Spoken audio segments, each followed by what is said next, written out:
Спасибо всем большое за то, что вы собрались сегодня вечером с желанием услышать о Кришне. You should understand that hearing about Krishna is no ordinary event. Вы должны понять, что слушание о Кришне не является ординарным событием. As you advance more and more in bhakti, you become more and more grateful for the opportunity just to hear about Krishna. По мере того, как вы продвигаетесь все больше и больше в бхакти, вы обретаете чувство благодарности за то, чтобы за возможность слушать о Кришне больше и больше. And Krishna is not lazy in your heart. He notices your eagerness to hear about. И Кришна не просто лениво где-то лежит у вас в сердце, Он всегда замечает, насколько страстно вы хотите о Нем слушать. When you hear about Krishna, He, as the super soul in your heart, reciprocates. Когда вы слушаете о Кришне, Он, будучи сверхдушой в вашем сердце, сразу же отвечает вам. He, as a super soul in your heart, cleanses the desire for material enjoyment. И будучи сверхдушой в вашем сердце, Он очищает ваше желание материального наслаждения. It is the desires for material enjoyment that trouble us so much. Именно материальные желания так сильно беспокоят нас. What we may consider to be natural and normal is actually dirt in the heart. То, что мы считаем естественным и нормальным, на самом деле является просто грязью, покрывшей сердце. By hearing about Krishna, the heart becomes free of pollutants, and you simply desire the pleasure of Krishna. Но слушая о Кришне, наше сердце очищается от скверны, и в нас проявляется еще большая склонность слушать о Нем. So now you need to make a plan how you can go back to Godhead, no matter where you are situated, even in Moldova. Поэтому сейчас вам нужно запланировать, во что бы то ни стало, вернуться домой обратно к Богу, независимо от того, где вы сейчас находитесь, даже несмотря на свое пребывание в Молдове. How you can attain the supreme destination, no matter where you are. Как можно обрести высшее предназначение, независимо от того, где вы находитесь? There are no excuses, because Lord Chaitanya has freely given the opportunity to go back to Godhead everywhere. Нет никаких оправданий не возвращаться домой обратно к Богу, потому что по милости Господа Чайтаньи люди, независимо от того, где они находятся, могут достичь этого высшего предназначения. Our actual situation in material existence is that no matter how much we try to protect ourselves, we are always helpless. Наше положение в материальном мире таково, что независимо от того, как сильно мы не пытались бы защитить себя, мы все равно беспомощны. Maybe you can remember feeling as a helpless child.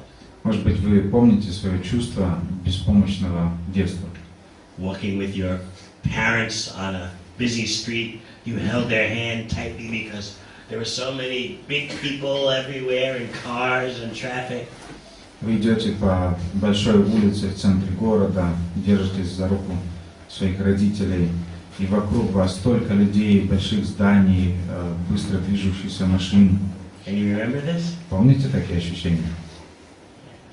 Well, this is actually our situation at all times in this material world. Но в материальном мире мы всегда находимся в таком положении.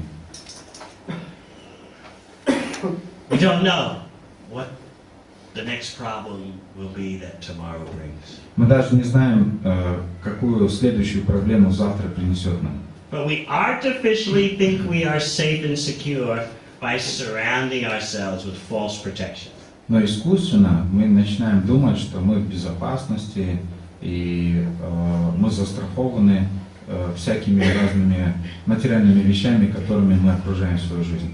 Oh, I have my family and friends, I have my society. Somehow they will protect me. У меня есть большая семья, у меня много друзей и общество, и так или иначе они как-то что-то придумают, чтобы меня защитить.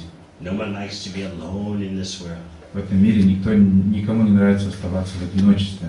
So you want to connect with at least one other, so that you will feel you have some companion in making your way through life. И по крайней мере вы хотите свою жизнь соединить хотя бы еще с одной жизнью, для того, чтобы почувствовать, что в вашей жизни тоже есть спутник, с которой вы пройдете через все трудности жизни. You want to promise the other person you'll never walk alone.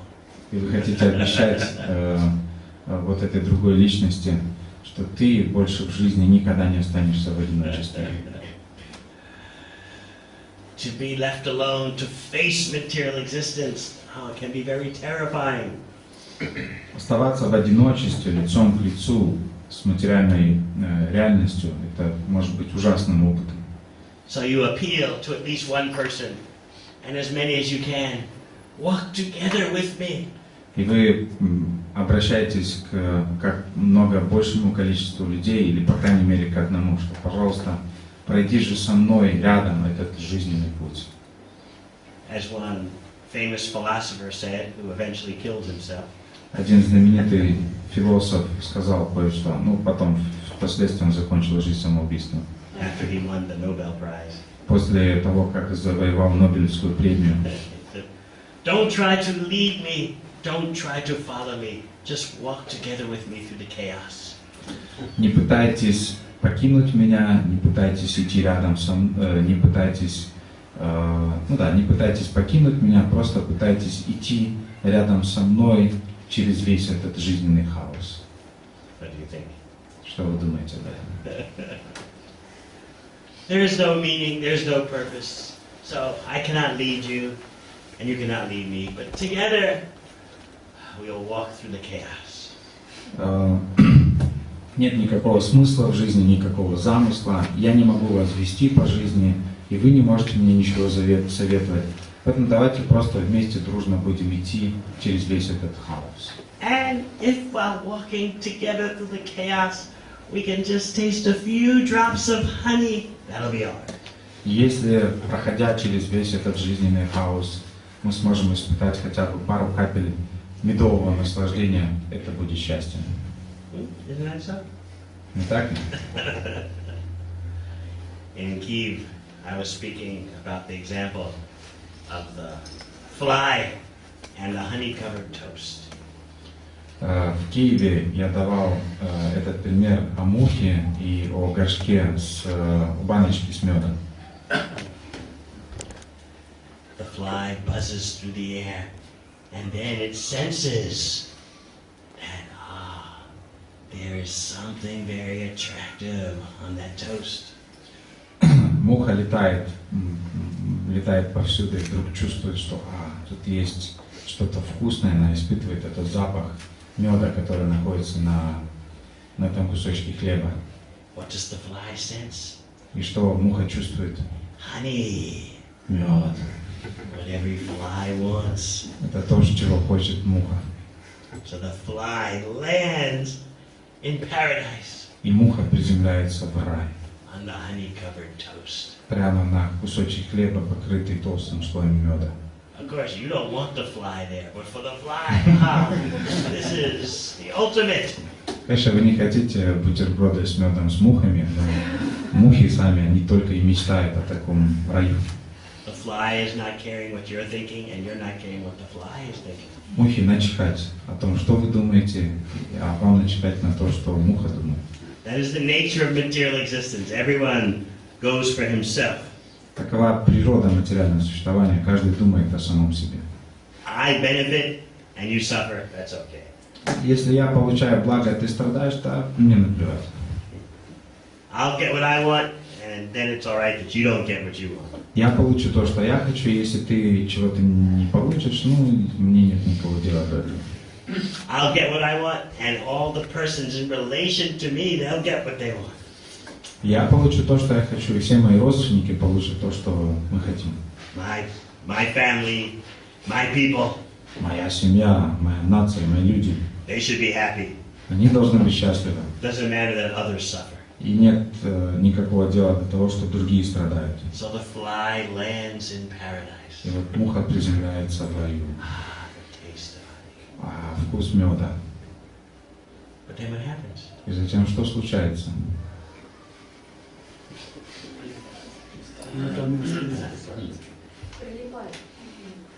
She's stuck. The fly finds I'm stuck. Муха вдруг выясняет, что я прилипла.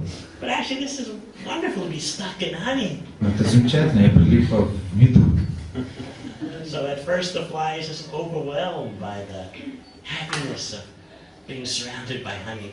И вначале муха, она переполнена эмоциями к тому факту, что она застряла в большом толстом слое меда.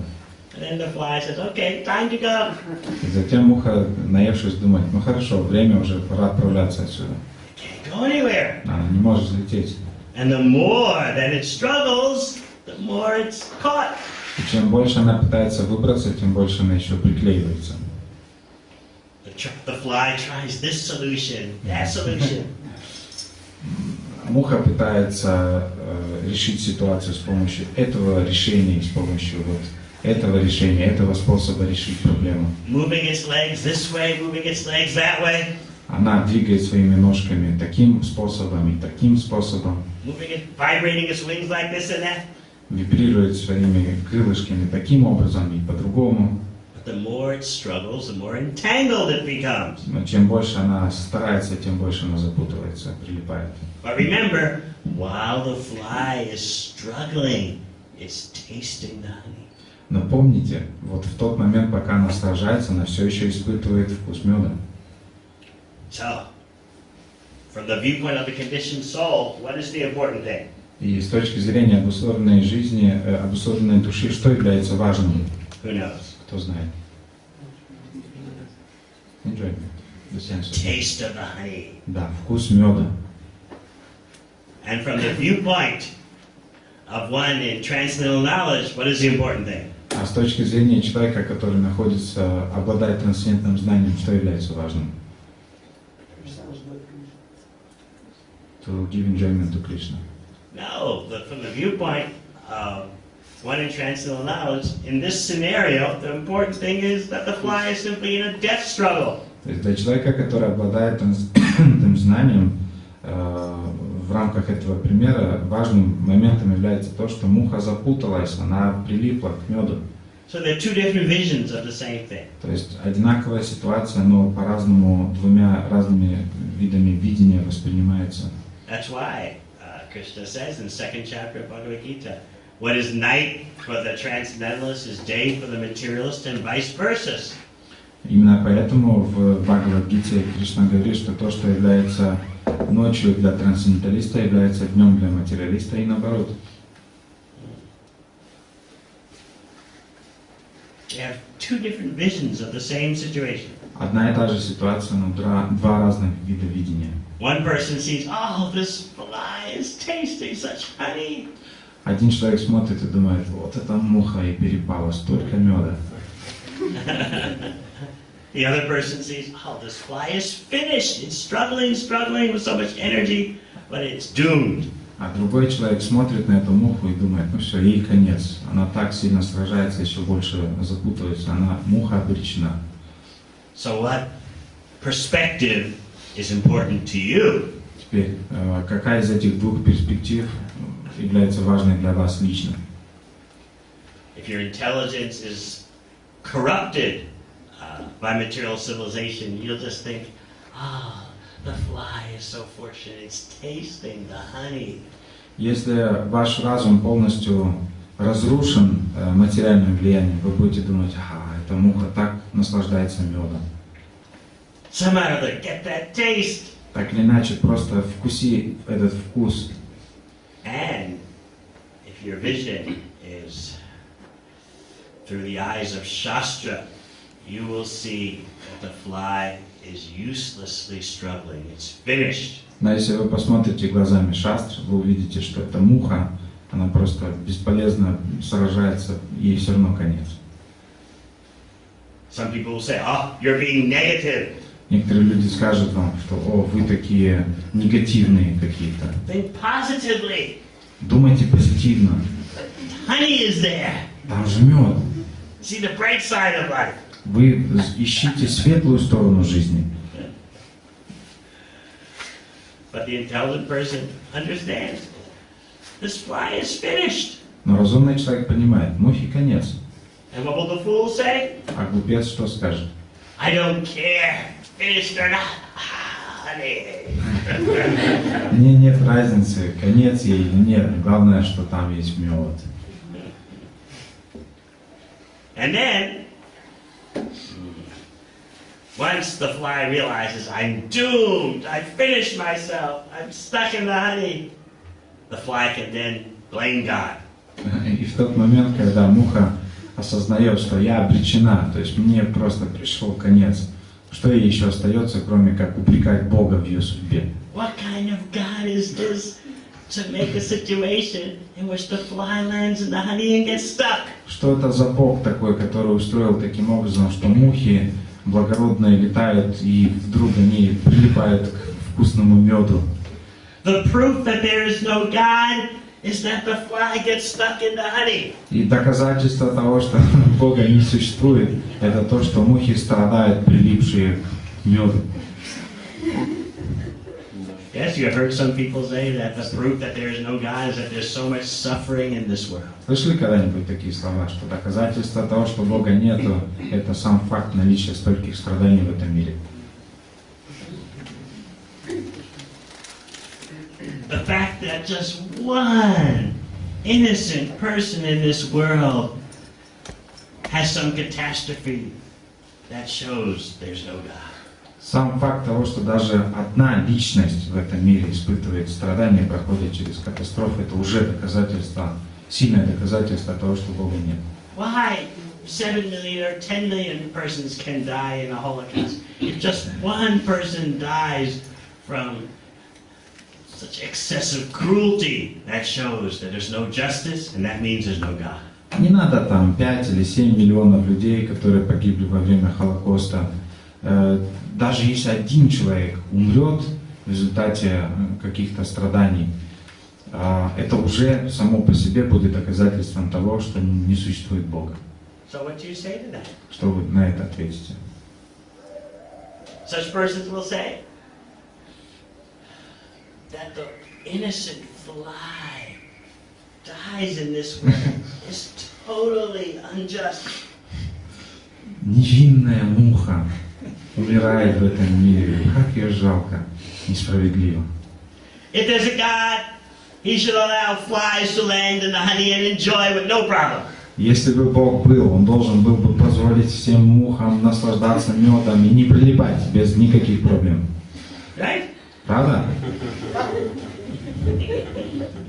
But the fact that flies get stuck in the honey after innocently seeking enjoyment shows there is no God. Но факт того, что невинные мухи запутываются и прилипают к меду, является доказательством того, что Бога нет.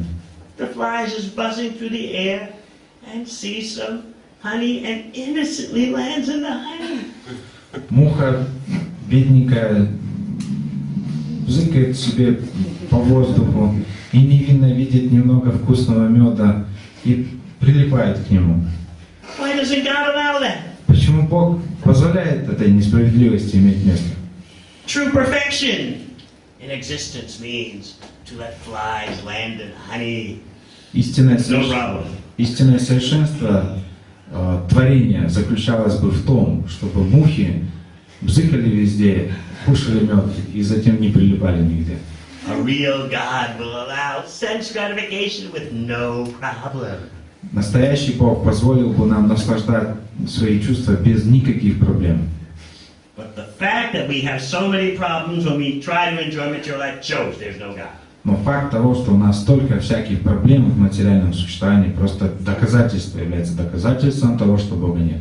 Flies should be able to land in the honey and enjoy without any impediment. Мухи обязаны летать везде, кушать мед и нигде не прилипать. Они должны так жить. Any God with intelligence would understand. Любой Бог, у которого есть разум, хоть какой-то разум, смог бы это быстро до этого додуматься.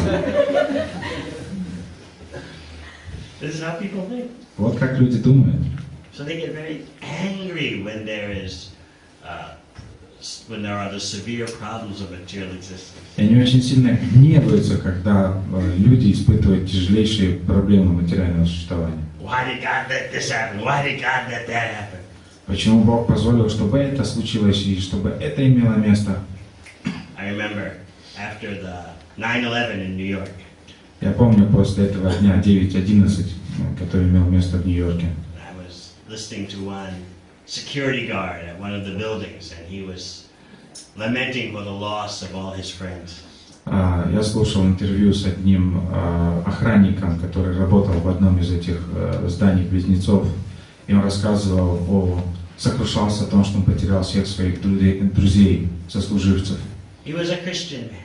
Он был христианином. And he began to express himself very eloquently. И он начал очень красиво, по-ораторски выражать себя. He said, I've got no problem with the sun. У меня нет the son of God. У меня нет проблем, никаких проблем с Сыном Бога. But I got big problems with the Father. У меня большие проблемы с Его Отцом.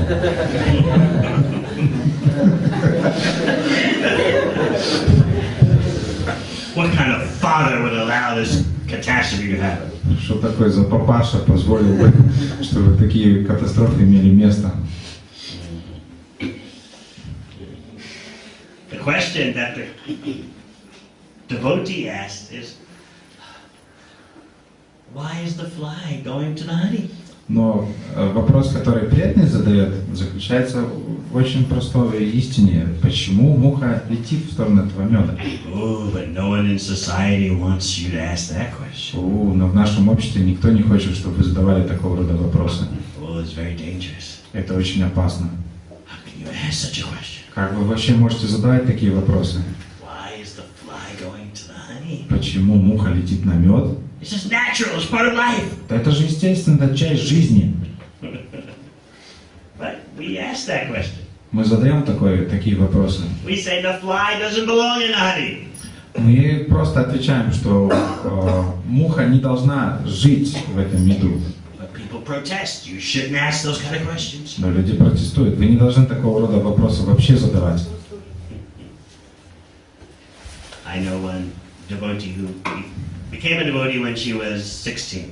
Я знаю одну девушку, которая стала преданной, когда ей было 16. And she would ask these kind of questions in her high school.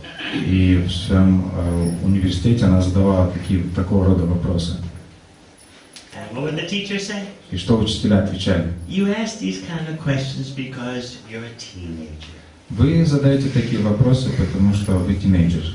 When you become an adult, you'll understand there's no point in asking these questions. Когда вы станете, повзрослеете, станете взрослым, вы уже поймете, что в этих всех вопросах нет смысла никакого. So we say the fly should not be attracted to the honey. И вот мы говорим, что муха просто не должна лететь на мед. That is God's plan. Вот в чем план Бога. So this is how knowledge of Krishna solves all world problems. Это то, как знание о Кришне разрешает все мировые проблемы.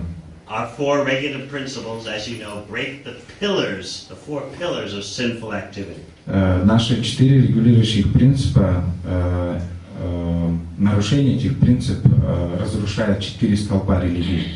In that way, the flies are kept away from the honey. Вот соблюдайте принципы, мухи облетают мед. Oh, but sometimes we complain. Но иногда мы жалуемся. Oh, Krishna, let the fly have a little honey. О, Кришна, ну позволь этой мухе вкусить хотя бы чуть-чуть меда. We should have a balanced life. Нужно же сбалансировать нашу жизнь. Some Krishna, some Maya. Чуть-чуть Кришны, немножечко Майя. A little honey keeps the system flowing nicely. Немного меда поддерживает нашу систему в рабочем состоянии. But yes, there is a way how to live in this world and control your senses. Но есть способ, как жить в этом мире и контролировать свои чувства. And you take a little honey in a regulated way. То есть нужно немножечко регулированным способом получать мед. We're not interested in that. Но нет, мы не заинтересованы в этом. Just let me have all the honey. Я хочу весь мед получать. Then I'll be enthusiastic to serve Krishna. И тогда буду очень энтузиастично служить Кришне. We think there's some defect in Krishna's instructions. И мы начинаем думать, что есть какие-то недостатки в наставлениях Кришны. Sometimes we may wonder, why does Krishna take all the fun out of life? Иногда мы думаем, почему Кришна забрал все наши развлечения из жизни.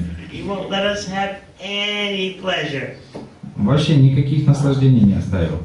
But actually we don't know what pleasure is. Но на самом деле мы не знаем, что такое наслаждение. So we are falsely accusing Krishna. И поэтому мы ложно просто упрекаем Кришну. We get angry Мы гневаемся на него because of our frustrated desires. из-за наших разочарованных желаний. And then you say, all I wanted was this, all I wanted was that, and I can't even have it. И мы говорим, все, что я хотел, это вот немножечко этого и немножечко того, и мне даже этого не дают. You ever been angry like that? Когда-нибудь гневались таким образом? Maybe you yelled at someone, you screamed at someone, Может быть, вы кричали на кого-то, maybe your husband or wife, на мужа или на жену, maybe your child or your parent. или на ребенка, или на своих родителей. All I wanted was just this. Все, чего я хотел, это только этого. And you can't even give me that. И вы не можете дать мне даже этого. Remember how horrible and angry it makes you feel? Помните, как ужасно в гневе вы себя чувствуете? You really feel that your demand is reasonable. Вы чувствуете, что ваше требование разумное. You bang the table. Look, all I want is just this thing, that's all. Ударяете кулаком по столу и кричите: все, что я хотел, просто вот одну маленькую вещь, и все. There's nothing unusual what I want. Нет уже ничего странного в том, что я хочу. Это же не чрезмерное что-то. And you are never able to give that. И ты не способен никогда даже этого мне дать. I can't take it anymore. Я не могу этого вытерпеть. And then you go find some friends to talk to, right? И затем вы бежите к друзьям поговорить срочно. All I wanted was such and such. That's all. You agree, right? Все, чего я хотел, вот немножечко этого, ты же понимаешь. You agree, that's why you're my friend. Согласен, ты же мой друг. In this way, we drive ourselves crazy in life. Таким образом мы сходим с ума в жизни. We present ourselves as so innocent. Мы представляем самих себя такими невинными. Like the fly innocently landing in the honey. Как подобно этой мухе, которая невинно приземляется на поверхности меда. I saw some nice honey on the toast. Я увидел красивый мед на кусочке хлеба. I innocently flew through the air. И я так невинно летала по небу I landed in the honey. и приземлилась на поверхности меда. What could be wrong with that? Что дурного в этом? Why can't I enjoy? Почему я не могу наслаждаться? But Krishna says that the fly doesn't belong in the honey. Но Кришна говорит, что муха не принадлежит этому меду, она не должна там быть. As soon as the fly lands in the honey, it gives up its freedom. Как только муха приземляется на поверхности меда, она лишается своей свободы. But we are so crazy, we think that by tasting the honey, we are acting independently.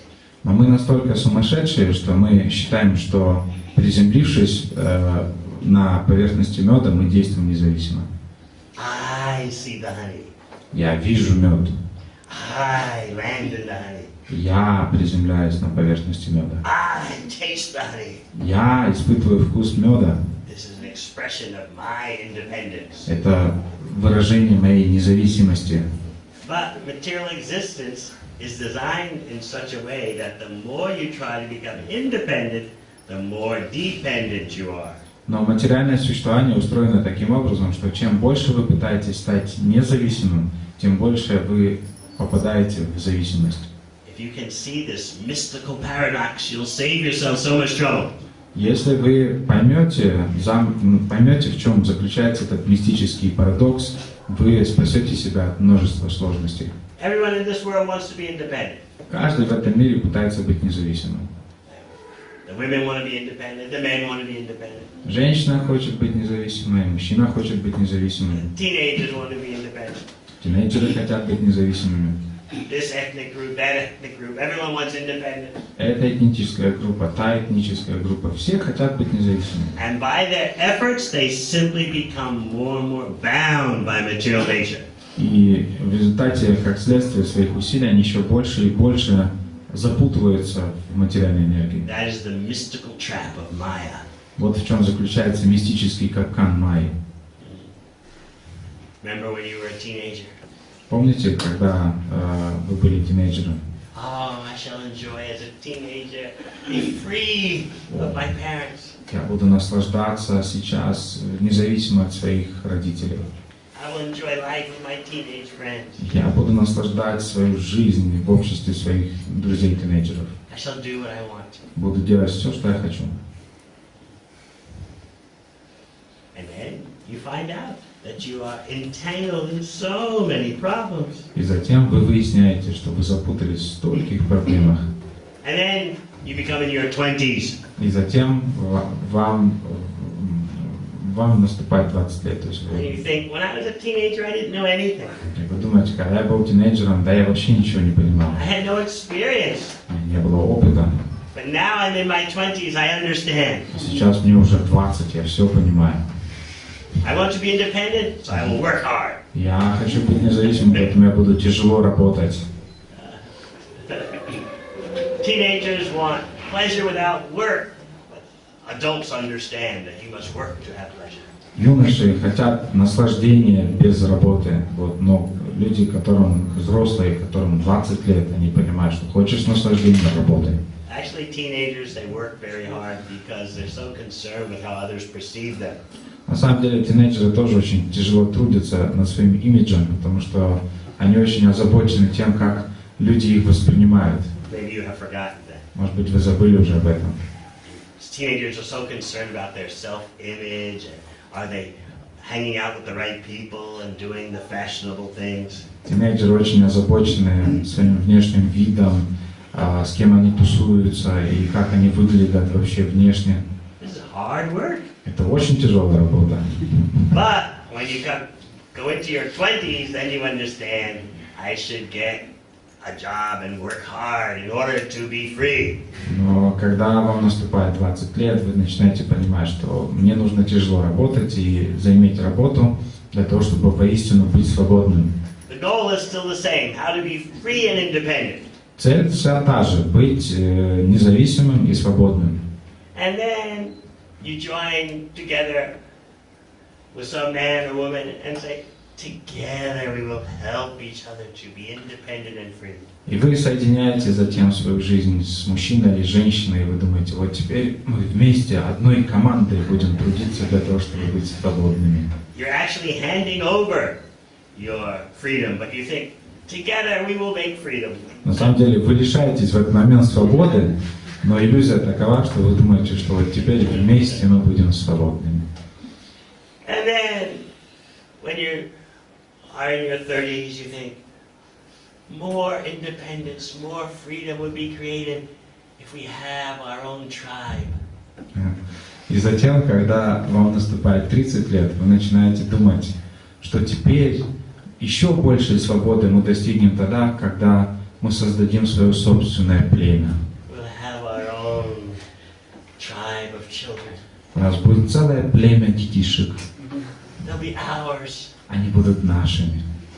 And together, the whole family will create independence. И вместе мы будем трудиться над независимостью. And then your plans can get bigger. И затем ваши планы расширяются.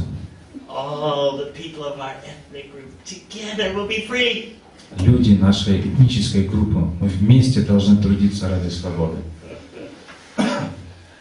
We will struggle and we'll be independent. Мы будем бороться, но станем независимыми. But do you notice no one in this world is independent? Но заметили, никто в этом мире не является независимым. Remember the first meeting that Srila Prabhupada had with his spiritual master, Srila Bhaktivedanты Свами. Помните первую встречу между Шрилой Прабхупадой и его духовным учителем Шрилой Бхактиведанты Свами? Srila Prabhupada was in his early 20s. Шриле Прабхупаде было тогда около 20 лет. And his friend was persuading him, there's a very special, wonderful sadhu present in the city. Let's go see him. Его друг подталкивал его, что тут в городе есть один очень замечательный саду, ты должен обязательно его увидеть.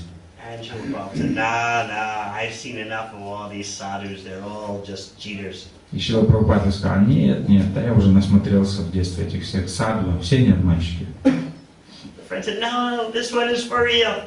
Но друг настаивал, нет, это настоящий саду. So finally, Srila Prabhupada agreed. В конце концов, Шрила Прабхупада с неохотой согласился. And he went with his friend to see Srila Bhaktisiddhanta Saraswati. И он пришел вместе со своим другом, чтобы увидеть Шрила Бхактиведанту Сарасвати Такур. And immediately, Saraswati Thakur told him, you're an intelligent man, you should spread bhakti outside of India, throughout the world. И немедленно, увидев его, Шрила Бхактиведанта Сарасвати сказал ему, что ты разумный человек, поэтому ты должен распространять бхакти по всему миру. Srila Prabhupada was a young university student.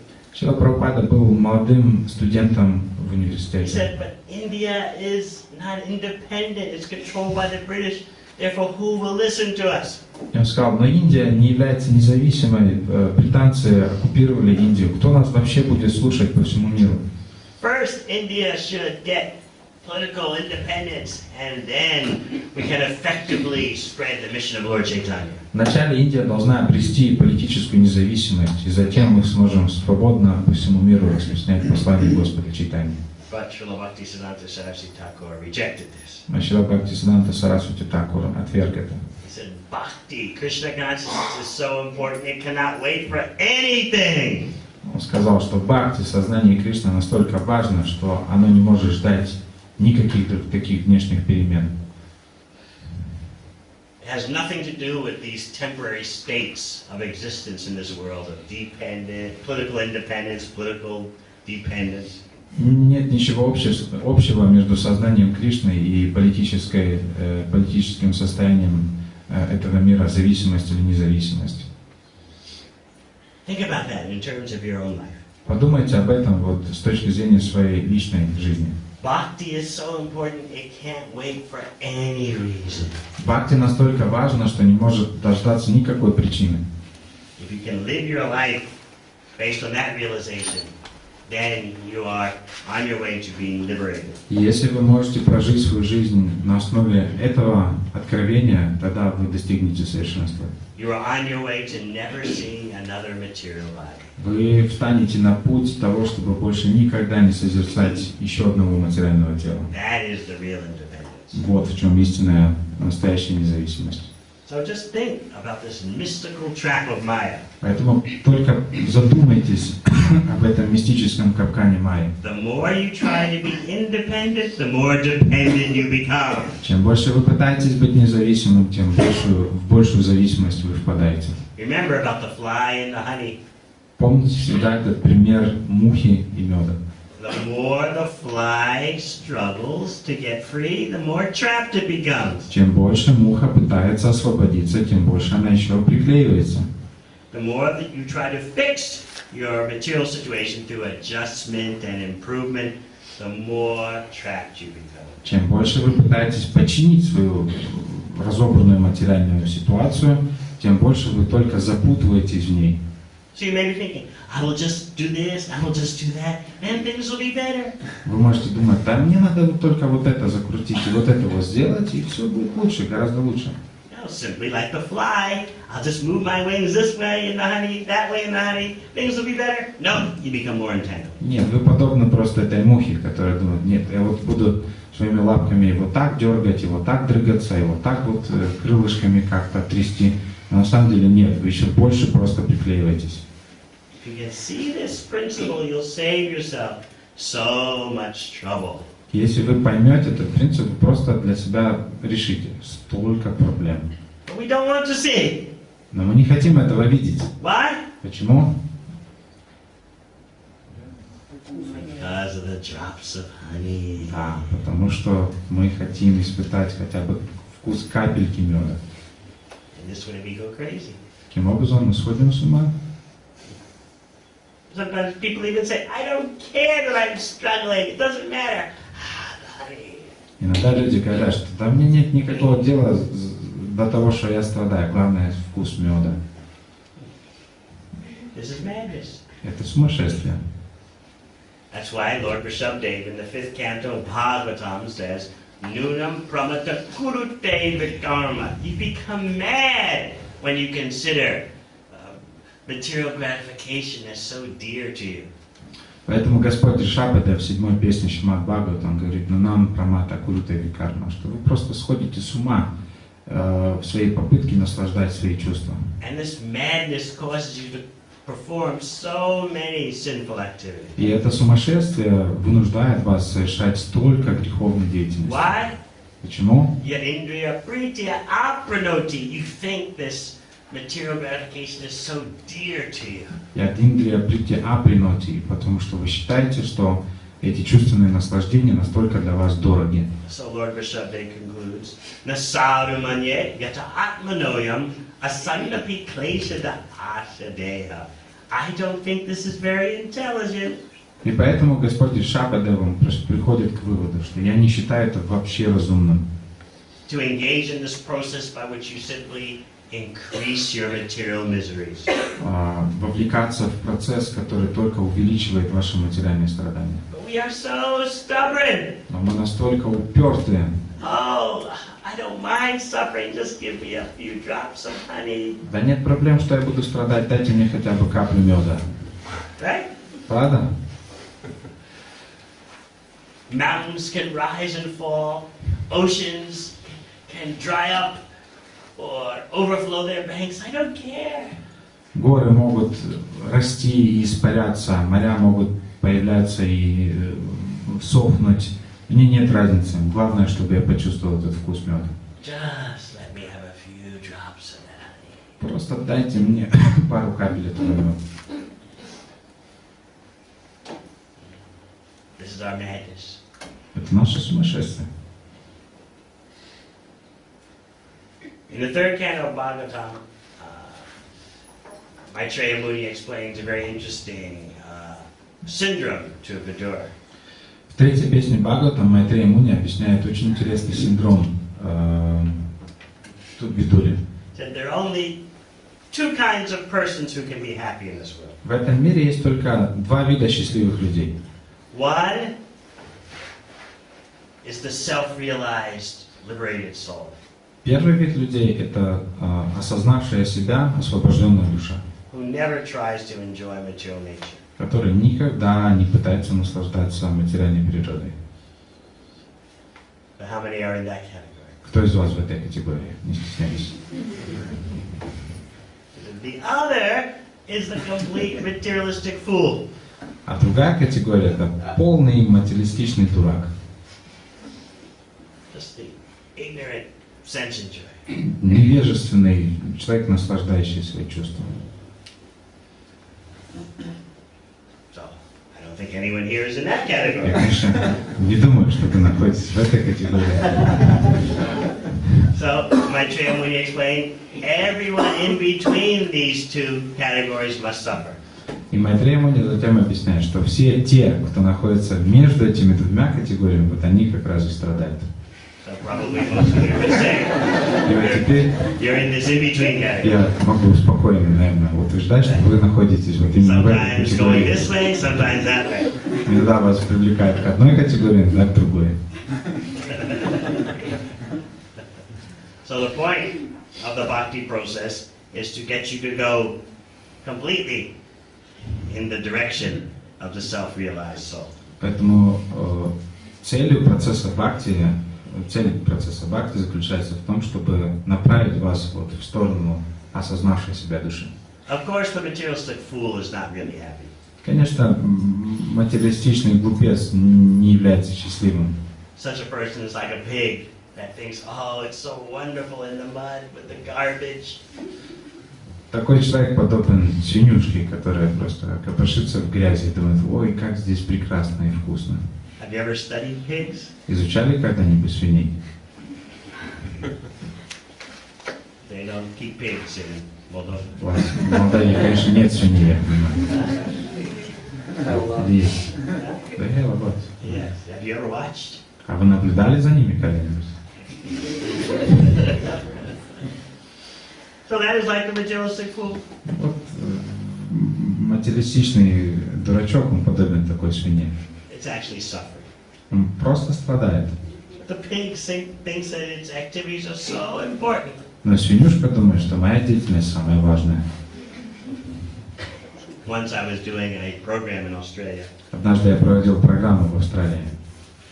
And there were about 30 people at the program. И на программе было около 30 человек. So we were discussing different types of consciousness. И мы обсуждали разные виды сознания. So all of a sudden I asked the question. И внезапно я задал вопрос. In a way that would catch them off guard. Вопрос, который должен был их сбить с толку. How many of you have ever thought about pig consciousness? Сколько из вас когда-либо задумывались о сознании свиней? Almost everyone raised their hand. Все сразу же подняли руки. Yes, we have thought about what it would be like to be a pig. Да, мы думали о том, вот каково быть свиньей. I was shocked. Я был шокирован. Of course, I know Moldova is different. Конечно, я знаю Молдову и другие, да. But they were actually considering this could be an attractive option. Но в Австралии вот они думали, что это вполне такая интересная опция для жизни. If the goal of life is sense gratification, then the pigs, they have no restriction. Если смысл жизни просто в чувственном наслаждении, то у свиней нет никаких ограничений. They don't go through all the neuroses that human beings go through. Они не испытывают никакого невроза, который испытывают обычные люди. Is this right? Is this wrong? Это верно, неправильно, это неправильно. Should I control my senses or should I not? Контролировать чувства или не контролировать их. Pigs, they don't have these complexities. У свиней нет комплексов по этому поводу. So many people are attracted to this kind of И life. многих людей очень привлекает такой образ жизни. Even psychiatrists, psychologists will tell you to behave like this. Психиатры и психологи иногда даже могут вам посоветовать вести именно такой образ жизни. Just act on the desires that come to you and you'll be happy. Просто отвечай на позывы всех своих желаний, которые появляются у тебя, и ты станешь счастливым.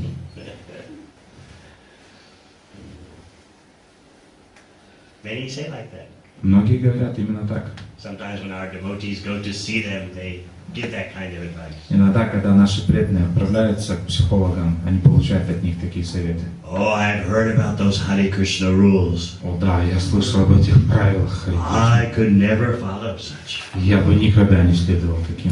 I would definitely have very much psychological damage. Мне бы с психологической точки зрения это нанесло бы страшный урон. No human being should live like that. Ни одно человеческое существо не должно жить так. When you feel a desire, you should act on it. Просто когда чувствуешь желание, надо сразу же удовлетворять. That is organic, natural life. Это органическая, естественная жизнь. Just make sure you don't hurt anyone. Просто ты никого не обижай. There should always be mutual consent. То есть нужно всегда быть очень взаимно чувствительным. And everything is fine. И тогда все будет классно. Everybody's happy. Все будут счастливыми. Haven't you noticed how happy the world is acting in this way? И вы заметили, насколько мир счастлив, действуя таким образом? So this is the demoniac proposal. Это демоническая идея. World peace through unrestricted sense gratification. World peace. Мир во всем мире через чувственное наслаждение. It's never going to happen. Этого никогда не будет. But the flies are so addicted to the honey, they don't care how much they suffer. Но мухи настолько находятся в наркотической зависимости от меда, что она никогда даже не будет сожалеть о своем страдании. It's madness. Это сумасшествие. We have to face the fact. It is simply madness. Мы должны просто осознать этот факт, что это сумасшествие. And each of you has to ask yourself the question, why am I affected by this madness? И каждый из нас должен задаться вопросом, почему на меня тоже оказывает влияние это сумасшествие. Where was I when I told the story about something that happened in the first days of Prabhupada's starting ИСККОН on 2nd Avenue in New York? Я не помню уже, где я был, когда я рассказывал историю о том, что там имело место на 2 авеню в Нью-Йорке в самом начале зарождения нашего движения. You have read of Prabhupada Девамрита? Вы читали Прабхупаду Девамриту? Yes. They had this short version. Yes, yes, yes. Maybe I was in Alches. Может быть, я был в Волчевске. I didn't say it here, did I? Сегодня я не рассказывал вам об этом. So at that time, 1966, Это был 66-й год. Prabhupada had gotten his first followers of these young hippies. У Прабхупады появились первые последователи из среды хиппи. Those were the first devotees. Это были первые преданные. And so this was during the war in Vietnam, Это было во время войны в Вьетнаме, when all the young persons in the USA had to register for the army. когда все молодые юноши в Америке должны были пойти в военкомат и записаться в армию. You still have to register for the army here, Здесь тоже нужно зарегистрироваться в военкомате до сих пор. but you pay some money, you don't get it. Если вы проплатите, наверное, вы сможете отмазаться, правда? But in USA, you can't do that. В Соединенных Штатах это не пройдет. There's no corrупtion in the USA under $5 million.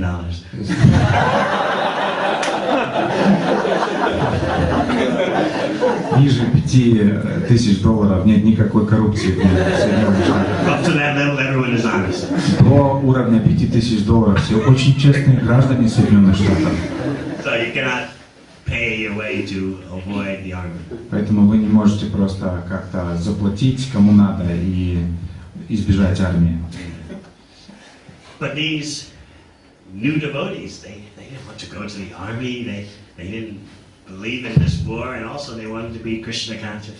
Но эти новые преданные никак не хотели пойти в армию и вообще не верили в оружие, они просто хотели стать сознающими Кришну преданными. So they didn't register for the army. Поэтому они не ходили в военкомат. And that is what's called a federal offense.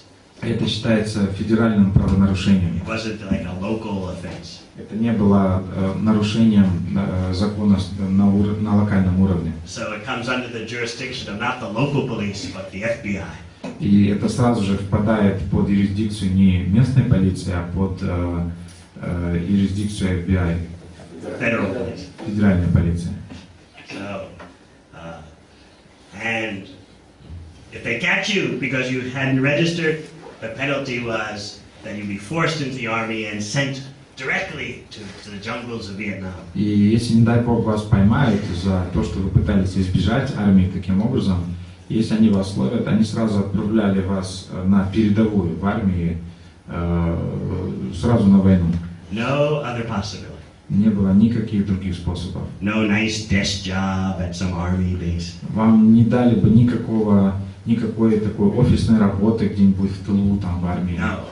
Combat, straight to combat in Vietnam. Нет, ружье в руки, вперед сразу на поле сражения по Вьетнаму. Because you didn't register for the army. Потому что ты не пришел вовремя, не ответил на повестку из военкомата. So these first devotees of ИСККОН, they were all caught by the FBI. И вот этих всех преданных, первых преданных ИСККОН, федеральная полиция всех их поймала за то, что они пытались избежать армии. And there was a court case. И был судебный процесс. So these devotees, their defense could only be that they were practicing religion, they were religious objectors.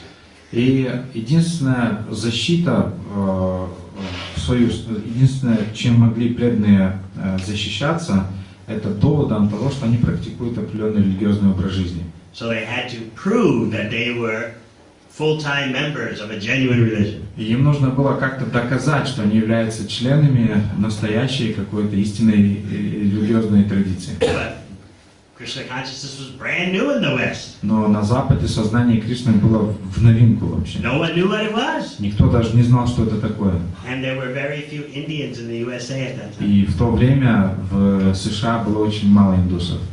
So the judge was looking at these first devotees. И вот судья смотрел свысока на этих первых преданных. They were just saying that we are religious, we are following the teachings of Lord Krishna. И они говорили, мы религиозные люди, мы следуем наставлениям Господа Кришны. And the judge is looking at them. Судья смотрит на них. He just saw these long-haired guys, these long-haired hippies. Он просто видит перед собой длинноволосых хиппи. Because Prabhupada hadn't introduced yet that they should shave heads and wear dhoti. Прабхупада еще не успел им рассказать, что надо брить голову и носить дхоти. He began one step at a time.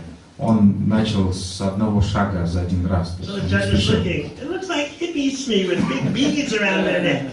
Судья на них смотрит, да они просто конченые хиппи с какими-то бусинами вокруг своих шеи. I don't believe they are religious. Да я не верю, что это They're just trying религиозные. to avoid doing their duty for the country in Vietnam. Они просто пытаются избежать выполнения своего национального долга во Вьетнаме. So if he found them guilty, they either go to the jungles in Vietnam or go to jail for 10 years. И вот он нашел, что они виновны. Либо они должны были отправиться в тюрьму, либо в джунгли во Вьетнам. So the judge said, all right, I give you one last chance to try to convince me that you are genuinely religious objectors. Но судья сказал, ну ладно, я дам вам еще один шанс, чтобы вы мне доказали, что вы на самом деле являетесь истинными верующими. The devotees talked once and said, what are you going to say? Преданные тогда подумали, ну что же нам придумать, что сказать-то? These are the first devotees of the Hare Krishna movement. Были первыми преданными движения Харе Кришны. We cannot practice bhakti in the army. В армии мы не сможем практиковать бхакти. So then one of them stood up to the judge and said, I would like to explain something. И вот один из них поднял руку и сказал судье, можно я скажу кое-что? We follow 4 rules. Мы следуем 4 правилам. No meat, fish, eggs, no intoxication, no gambling, no illicit sex. То есть мы не едим мясо, мы не занимаемся незаконным сексом, мы не играем в азартные игры, не принимаем интоксикации. The judge said, what? Судья сказал, что? Okay. I believe it. You are religious. Я верю, вы верующие. The judge said, personally, I would rather go to Vietnam in the jungle and die than follow those rules. И судья честно сказал, что я бы, конечно, предпочел лучше отправиться в джунгли Вьетнама и погибнуть там, чем соблюдать эти 4 регулирующих принципа. So that is the mentality of the fly and the honey. И вот вам демонстрация менталитета мухи, которая привязана к меду. I'd rather die than give this up. Я лучше умру, чем оставлю это. If there's a God, He should make it all work out fine. Если бы был Бог, Он должен устроить все так, чтобы все работало без проблем. I land in the honey, I enjoy, and then I fly away, no problems. Praise God. Я мягко приземляюсь на меду, наедаюсь, наслаждаюсь и затем прославляю Бога. What do you think? Слава Богу. Что вы думаете об этом? But that is not real religion. Но это не истинная религия. Right in the beginning of Bhagavatam, it is stated that that kind of motivation is kicked out. В самом начале Бхагаватам сразу же утверждается, что такого рода мотивация полностью отвергается из Шримад Бхагаватам. Dharma projita kaitavota paramo namatsaranam satam. The Bhagavatam is completely free of any kind of material motivation. Бхагаватам полностью лишен любых материальных мотиваций. Either for material gratification, or liberation, or mystic powers. Мотивации освобождения, мотивации наслаждения или мистических способностей. Just like you take a broom and you sweep the dust out of the room. Similarly, Bhagavatam sweeps all that out right in the very beginning. Подобно тому, как вы берете метелку и просто сметаете всю эту грязь из сердца, подобным же образом Бхагаватам сразу же одним махом сметает все эти мотивы. So we accept that we are helpless. Итак, мы должны принять, что мы беспомощны. We don't try to hide from this point. Мы не пытаемся спрятаться от этого. We are happy to admit to Krishna we are helpless. Мы счастливы признать Кришне, что мы беспомощны. Now you may say, why doesn't Krishna force us to be Krishna conscious? Теперь можем еще один логический вопрос задать. Почему Кришна не вынуждает нас стать сознающими Кришну? How many of you have thought about that? Кто из вас думал когда-либо об этом? Why do we always have to go through this agony? Почему мы должны проходить через эту агонию всегда? Choose to do the right thing. Вы должны выбирать, поступать правильно. Why can't Krishna just make all the choices for us? Почему Кришна не может все за нас сразу выбрать? But, you see, we are part of Krishna. That means we have all the qualities of Krishna in a tiny amount. Но мы являемся частичками Кришны, и поэтому мы обладаем всеми качествами Кришны в очень маленьком количестве. Krishna is truly independent. He's the only one. Кришна воистину независим. Он является единственным в своем роде. Because we are part of Krishna, we have a tiny degree of independence. И так как мы являемся частичками Кришны, мы сохраняем также частичку независимости. Our independence is simply to choose whether we want to be swept away by the illusory energy or swept away by Krishna's internal voice. Наша независимость проявляется в том, хотим ли, чтобы нас просто смело иллюзорной материальной энергией, либо чтобы нас смело духовной энергией Кришны. In other words, your tiny degree of independence is simply to choose how you will depend on Krishna. Другими словами, наша маленькая частичка независимости должна быть направлена на то, чтобы мы выбрали, как я буду зависеть от Кришны. Will you depend on his external energy or his internal energy?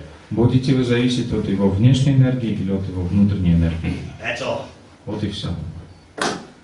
Then you may say, well, that's not fair. Можете сказать, да это нечестно. There should be a neutral position Должна быть нейтральная опция. in which I don't choose Krishna and I don't choose Maya. Я не выбираю ни Кришну, но и не Майю. I just choose me. Я выбираю себя. Why doesn't Krishna provide that option? Почему Кришна не обеспечивает такую опцию? Why is it why is the choice so simple? Почему этот выбор такой простой? Either I jump into the devotional river or I jump into the Maya river. Либо я ныряю в реку преданности, либо я просто ныряю в реку Майи. Isn't there some neutral position? Разве нет никакой нейтральной позиции? I'm neither in Maya or serving Krishna. Я не буду и не в Майе, но в то же время я не буду служить Кришне. There's no such situation. Но нет такой ситуации. You may be looking for it, but it's not there. Вы можете искать, но не ищите.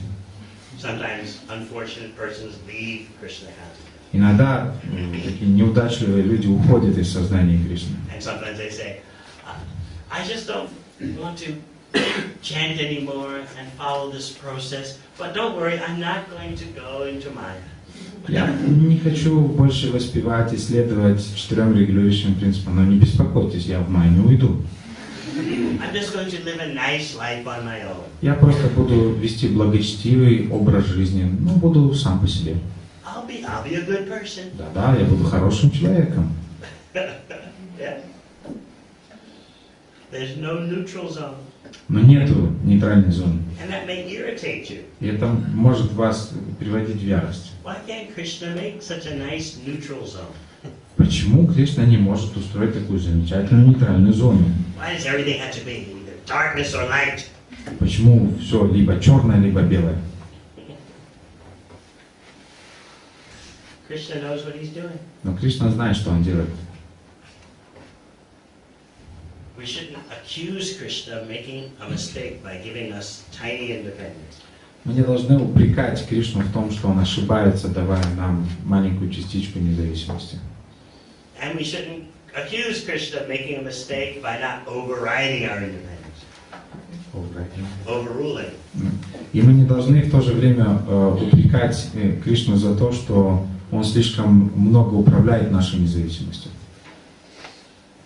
That's what we mean when we say, "Oh, Krishna, just force me to be Krishna conscious." На самом деле, вот это как раз то, что мы имеем в виду, когда мы говорим: Кришна, просто заставь меня быть сознающим Make it Кришной. easy on me. Пусть для меня все станет легким. But Krishna will never kill our independence. Но Кришна никогда не убьет нашу независимость. He gave it to us. Он даровал нам ее. Independence, minute independence, is an essential part of your constitutional makeup.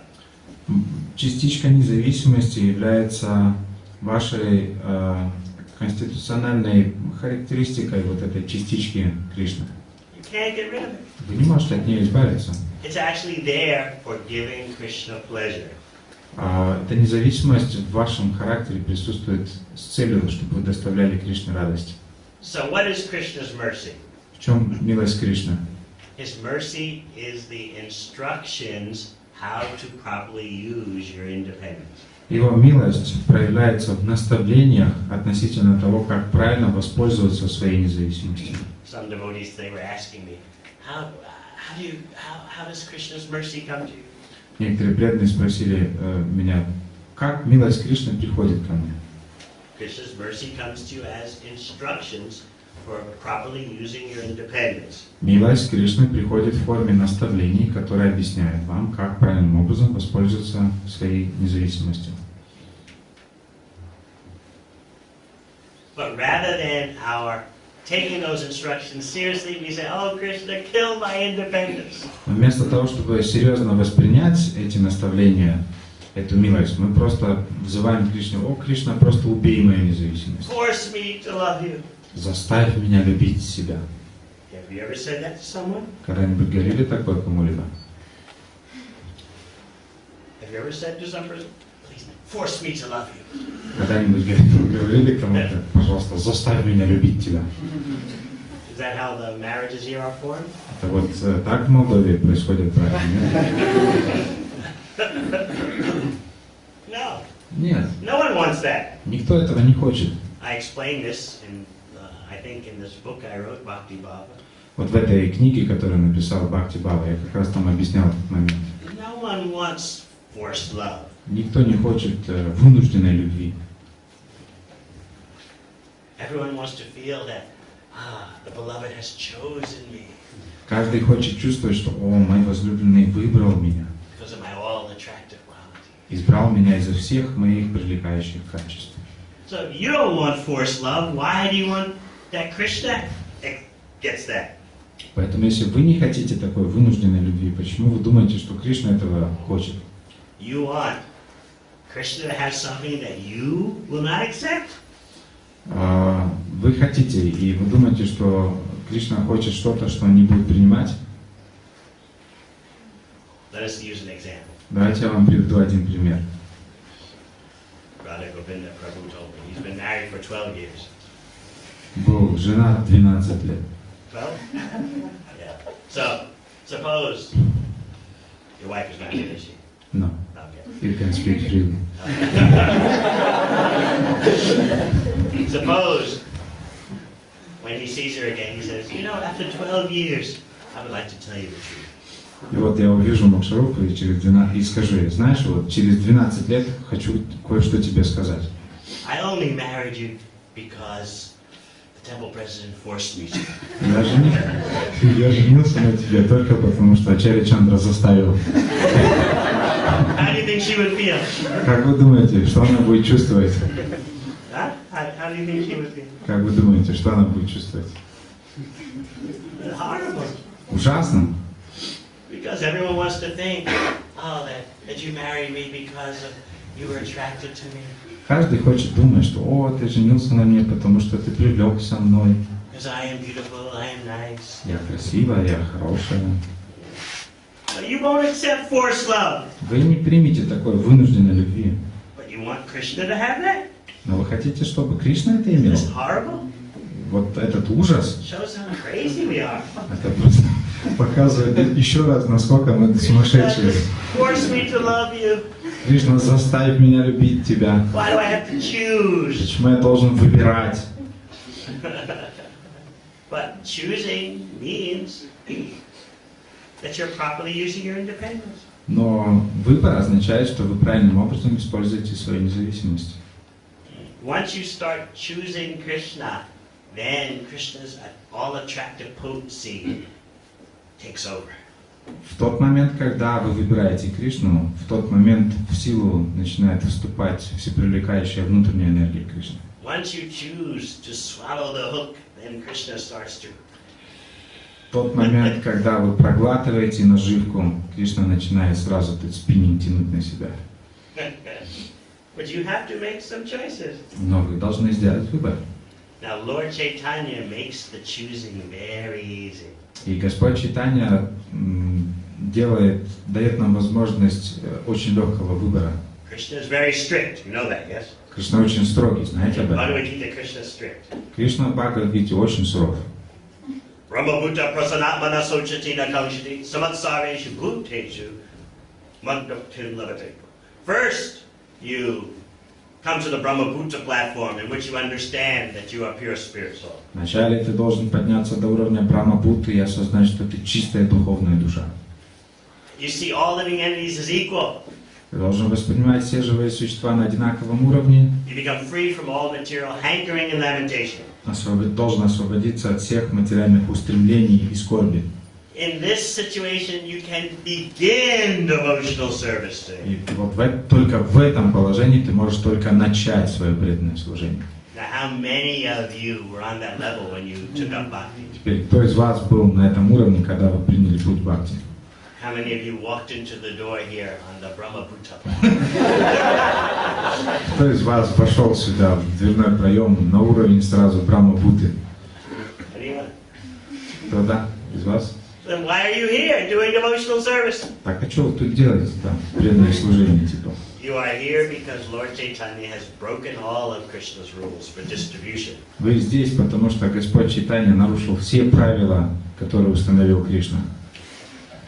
Lord Chaitanya and Lord Nityananda, they distribute the taste of love of Krishna even to people who don't know Krishna. Господь Чайтанья и Господь Нитьянанда дают любовь к Кришне даже тем людям, которые вообще понятия не имеют о Кришне.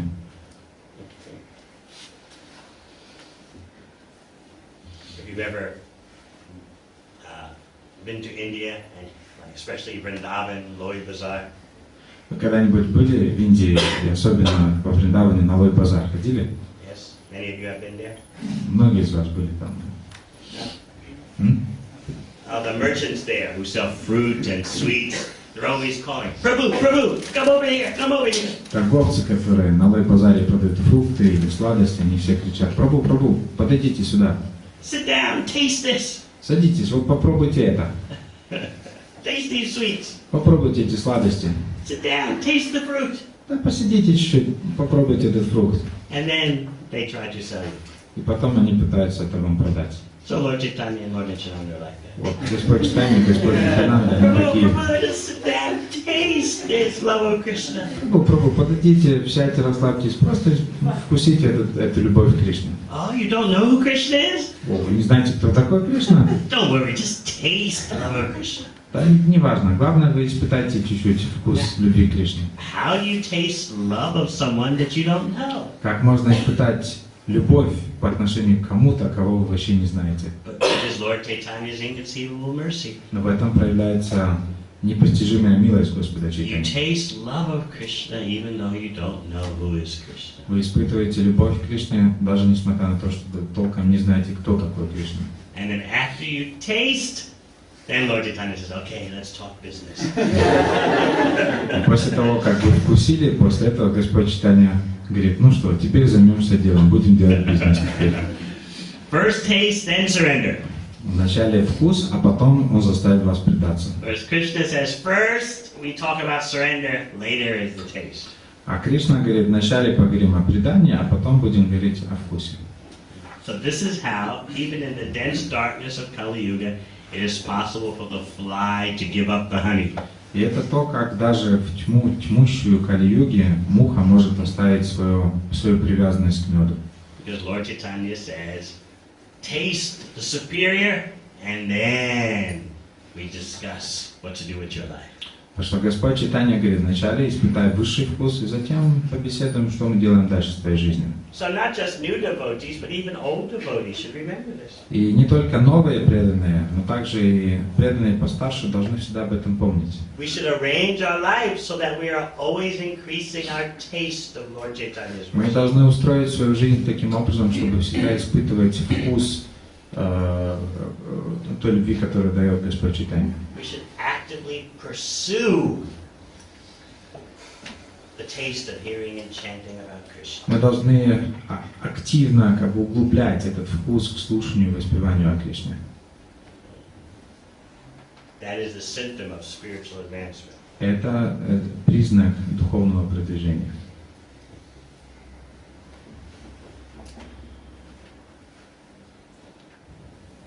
Are there any questions? Есть ли у вас вопросы?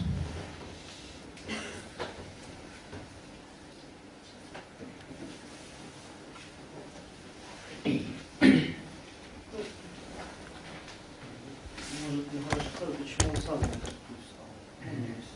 Причины.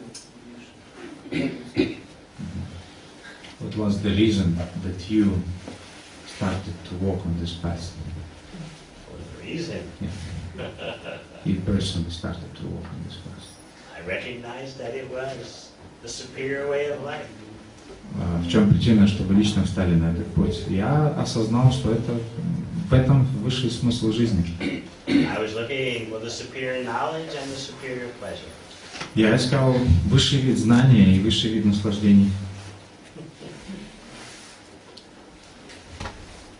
What about you? Как насчет вас? Я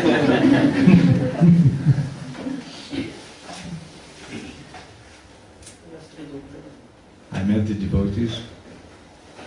Они дали мне They gave me prasada.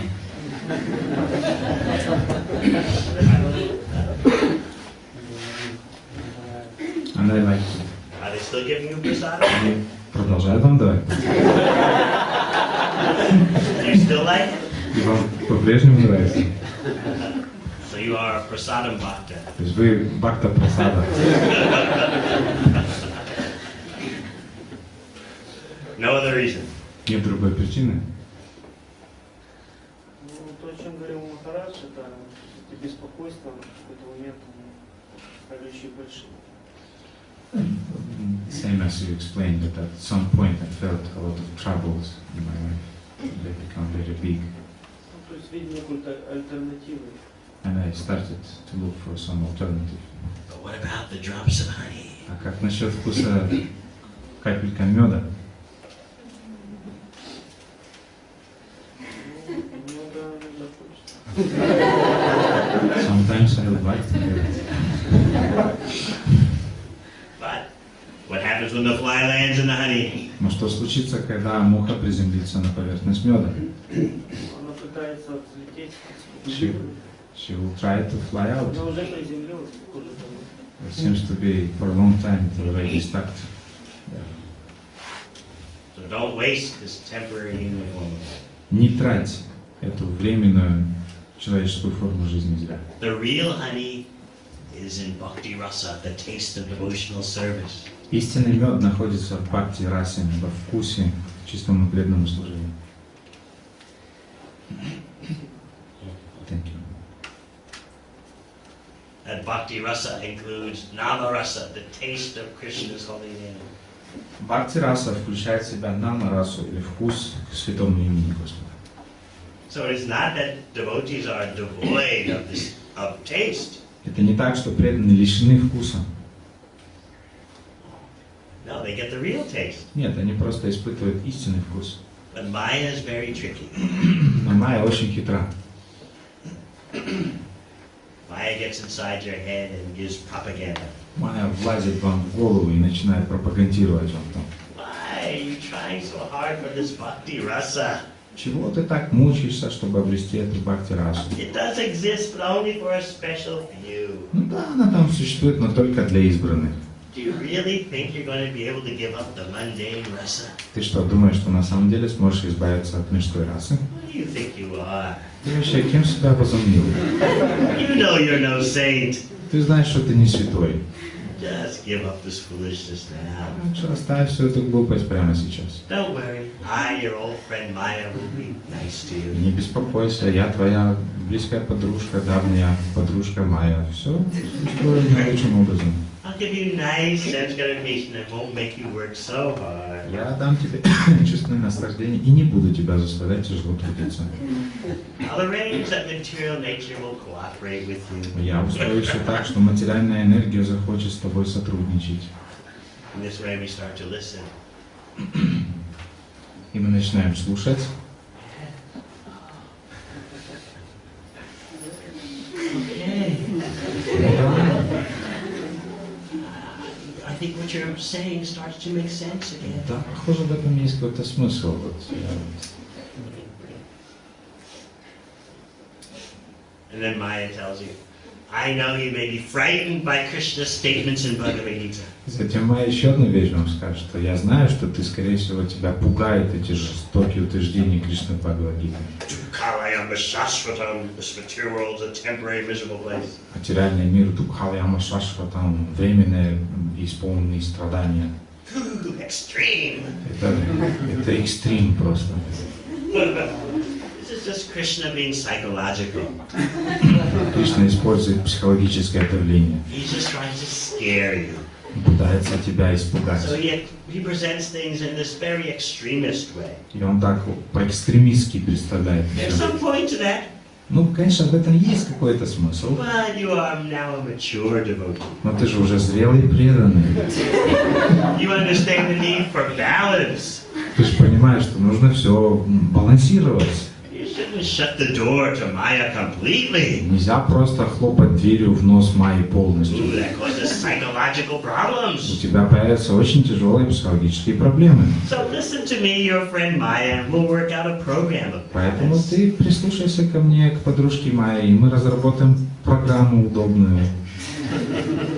I'll arrange that you get some Krishna and some Maya in a nice package. Я устрою, что у тебя в очень красивой, хорошей упаковке будет и Кришна, и чуть-чуть Майи. I promise you this because you're my very dear friend. И я обещаю тебе это, потому что ты мой очень дорогой друг. I've never disappointed you before, have I? Я разве до сих пор тебя разочаровывала? Oh, maybe there was a few problems in the past. Ну, может быть, там какие-то пару проблем были в прошлом. But that's part of life. Но это же часть жизни. You know, sometimes these things happen. Ну, Дина, со всеми случается. A few million people are slaughtered. Несколько миллионов людей погибают. There's some suffering. Ну, чуть-чуть страданий. Don't be discouraged. Тебя это не должно никак разочаровывать. I will be nice to you. С тобой я буду очень хороший. I am your friend Maya. Я твоя подружка Майя. Let me start to listen. И мы начинаем слушать. Yes, makes sense. Да, в этом есть смысл. Why should I be an extreme devotee? Зачем мне быть таким преданным экстремистом? I should be broad-minded, open. Я должен быть преданным широких взглядов, очень либеральным.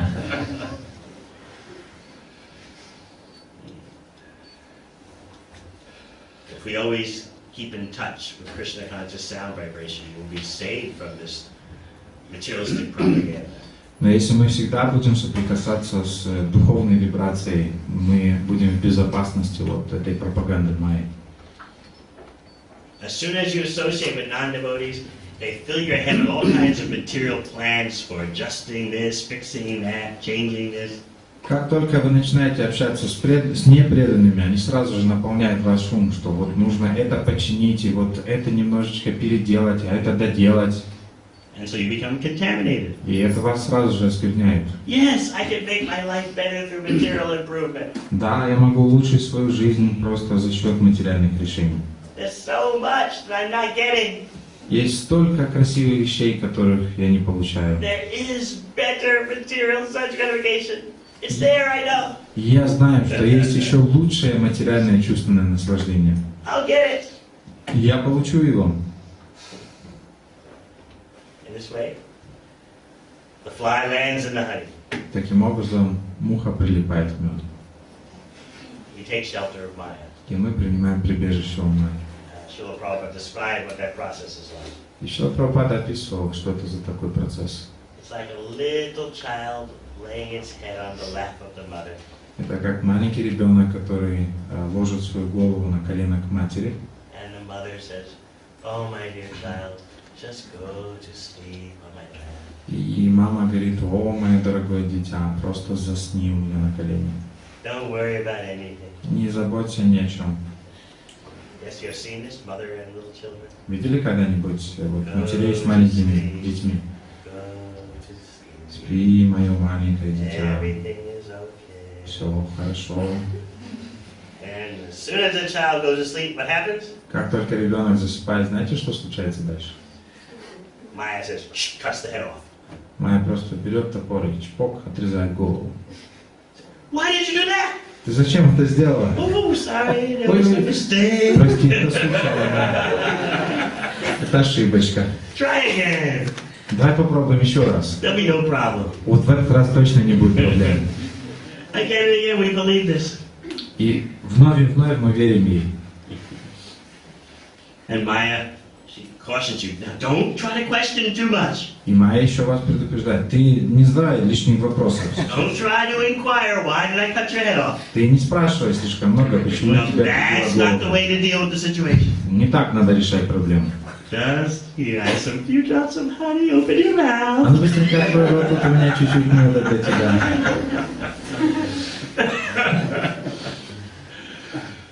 That's how material existence goes on. Вот как имеет место материальное существование. Then, if you live a full life, you become old and gray and broken down, die only to start the same thing again. И вот вы проживаете такую тяжелую материальную жизнь, у вас появляются седые волосы, вы стареете, умираете для того, чтобы родиться и прожить еще одну такую же жизнь. What kind of life is that? Что это за жизнь такая? But if we always put ourselves in a situation to taste the bhakti rasa, Если мы всегда избираем ситуацию, в которой мы будем испытывать вкус бхакти расы, the taste of loving devotional service to Krishna, вкус к любовному преданному служению Кришне, then you'll be protected against the false tastes of Maya's honey. тогда вы будете защищены от ложного вкуса меда Майи. So this bhakti community is the community for tasting bhakti rasa. И вот община бхакти – это община, в которой мы можем испытать вкус бхакти расы. For tasting the joys of devotional service. Мы можем испытать вкус и радость преданного служения.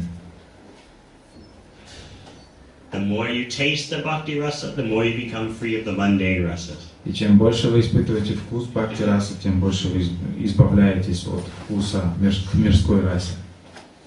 The more bhakti rasa you have in your life, the more wealthy you are. Чем больше бхакти расы вы имеете в своей жизни, тем более богатым вы становитесь.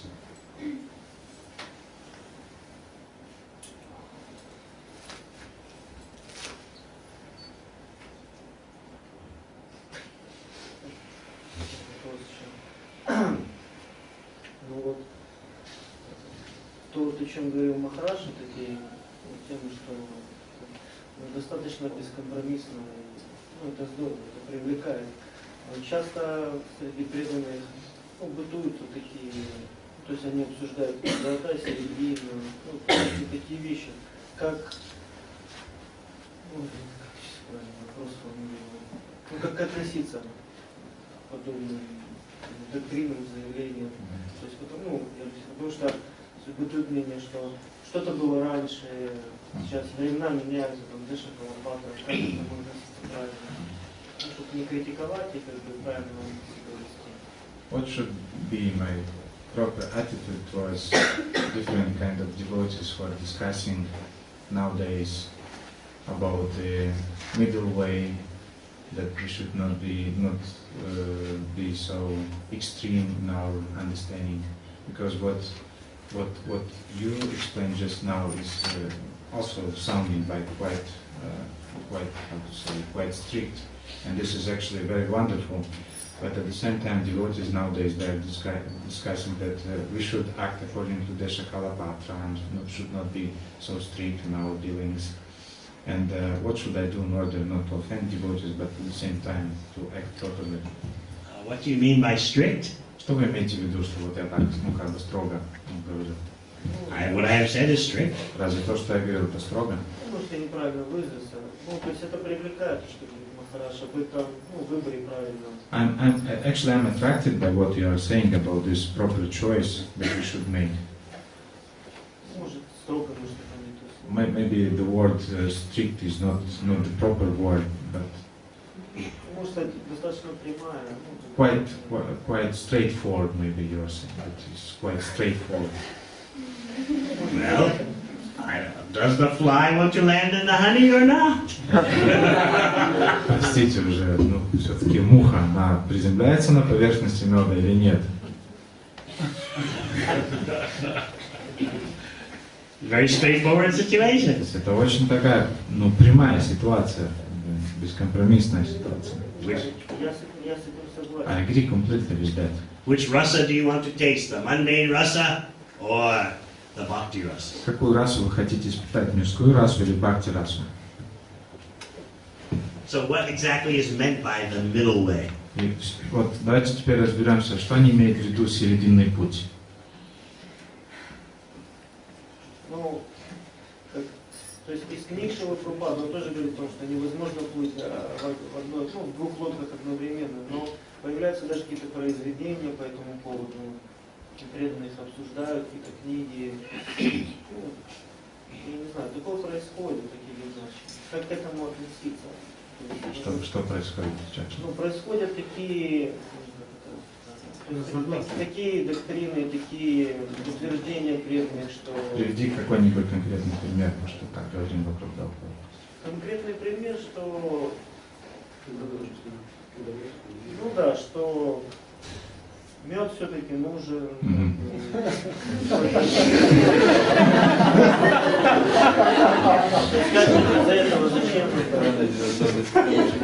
The middle way means that the devotees are discussing that still we have to follow bhakti, but at the same time we need some honey.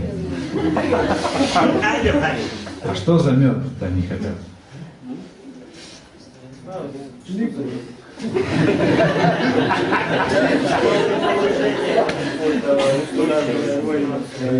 Какие-то блага цивилизации, чтобы у нас все было, что нам это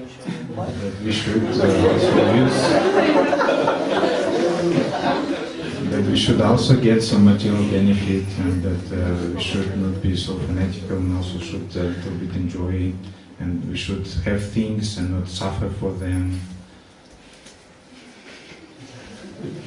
Ah, the fly is dreaming. Муха себе мечтает. This should be honey without problems. Должен же быть в мире мед без проблем. Не липовый, а беспроблемный.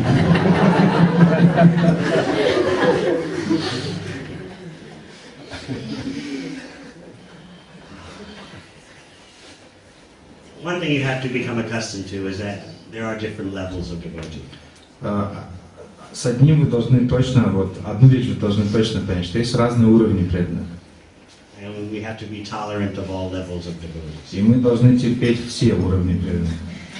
Water seeks its own level. Water goes to its own level. Вода всегда занимает свой собственный естественный уровень. So birds of a feather will flock together. И вот птицы одного оперения всегда будут летать вместе. This ISKCON society is like a big hospital. Наше движение ИСККОН как большая больница.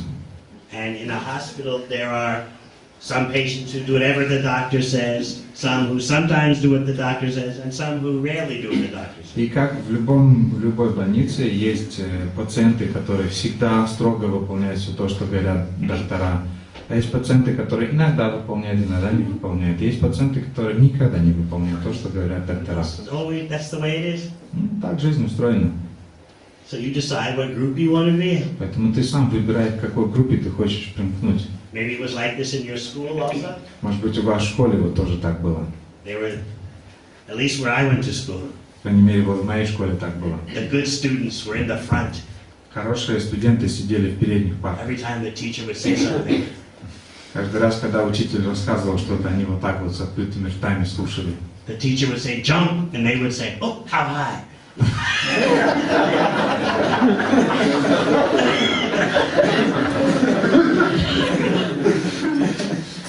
Учитель скажет прыгай, и они сразу о, как высоко. Some of you were students like that? Были сразу вот такие же студенты? In English we call them goody-goodies. На английском мы их называем, ну, типа goody-goodies, что означает, ну, лучшие из лучших или что-то типа того. Yeah, some of you are like that? Такие отличники. And then there are the students in the middle. И затем были серединные такие студенты. Sometimes they pay attention to the teacher, sometimes not. Иногда они слушали учителей, иногда нет. And then there's the back of the classroom. И затем задние ряды в классе. Like that here too? Здесь то же самое. All the students who want to play around, they go in the back. Все студенты, которые хотят просто играться во время урока, они садились сзади. They're laughing and joking. И там шутили, смеялись друг с другом. I don't know if they do this here, but they take little pieces of paper, roll them into a ball, put them in the mouth, and then... Не знаю, как у вас здесь, но мы там брали бумагу, там пережевывали, делали шарик и пуляли в передние ряды. You know, they're looking, the boys looking at the girls and writing notes. Сзади сидят ребята, которые пишут блондинкам спереди записочки. So, similarly, ISKCON society is like that too. Вот наш ИСККОН такой же. So you have to decide what kind of student you're going to И be. ты должен сам для себя определить, каким студентом ты хочешь быть.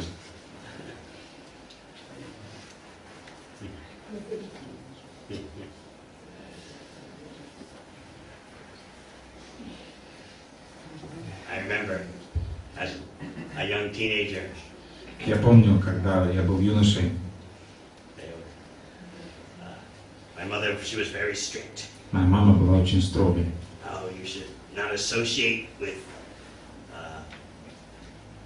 the ordinary teenagers. They're going nowhere. Ты не должен общаться с обычными юношами во дворе. Они просто, их жизнь никуда, катится в никуда. So the regular teenagers, they would be just laughing and joking in school.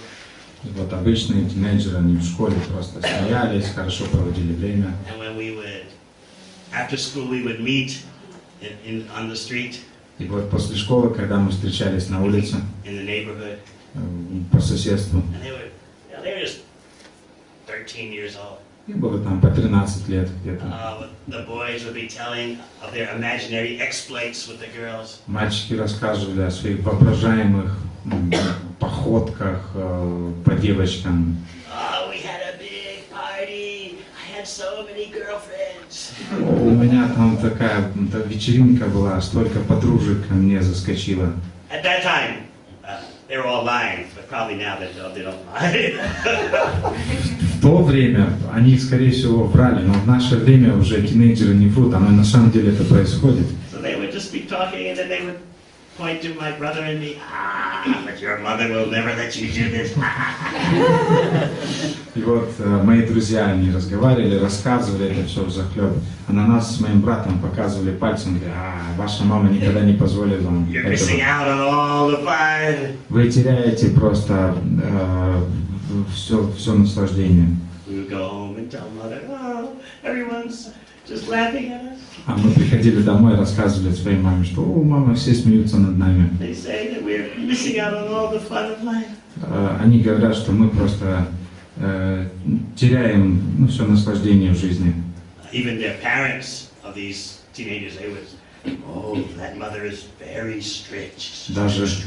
Даже родители моих друзей и тинейджеров, даже они говорили про нашу маму, что их мама очень строгая.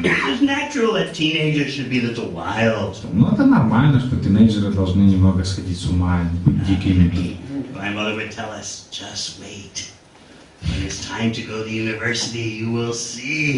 И моя мама нам просто говорила, что просто подождите, когда время придет поступить в университет, вы увидите все сами. Они смеются сейчас, но они досмеются очень скоро. А вы должны следовать моим наставлениям, и тогда ваша жизнь будет, вся ваша жизнь будет успешной. У моей матери было 3 принципа в жизни. Первый принцип – ты должен быть христианином.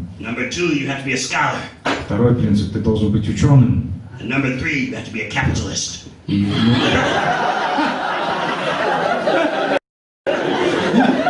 третий принцип – ты должен быть капиталистом.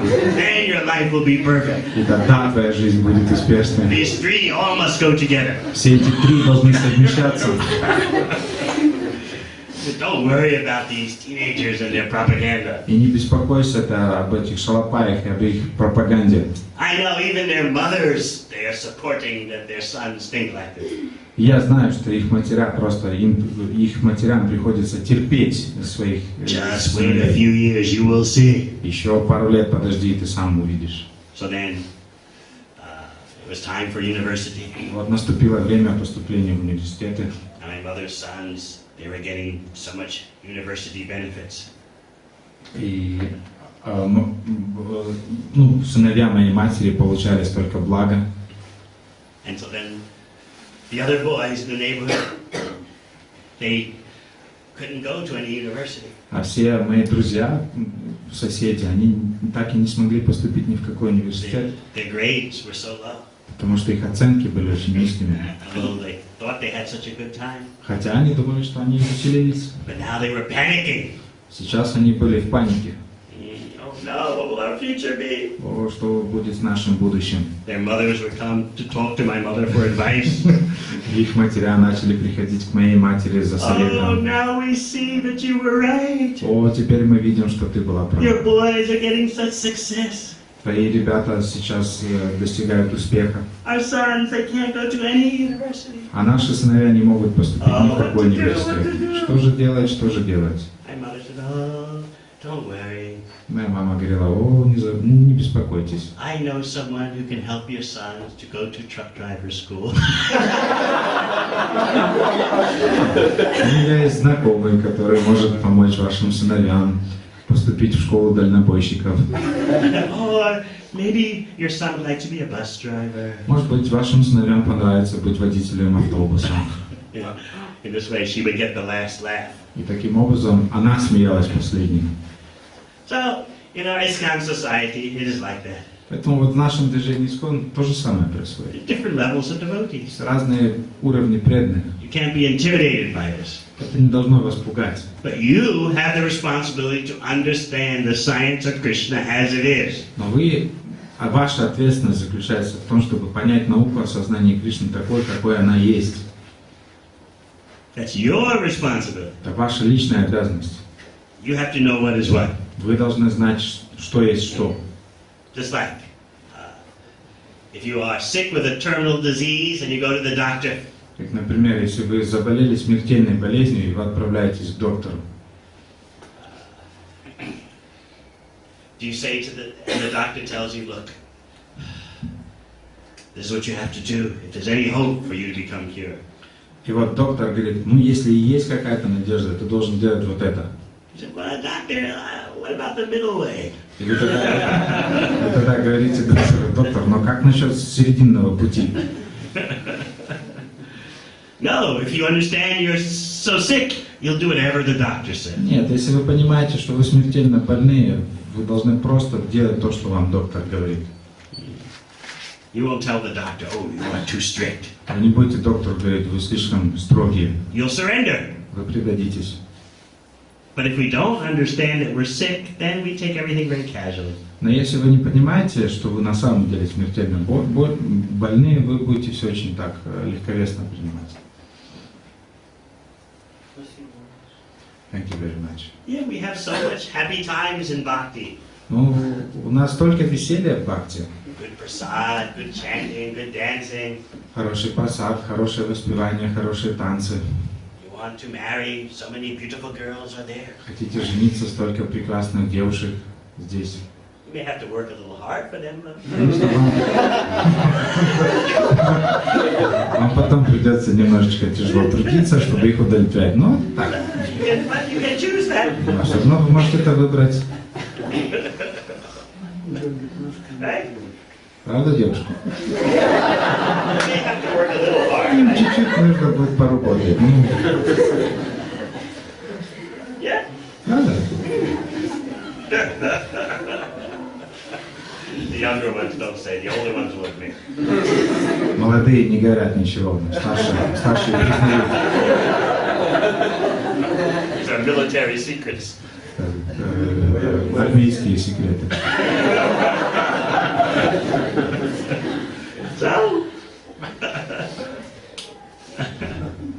But there is an authentic, genuine way how to do all our activities in this world. Но есть авторитетный истинный способ, как выполнять все свои обязанности в этом мире. That's all. Вот и все. There's a civilized way to do things. Есть цивилизованный способ делать вещи.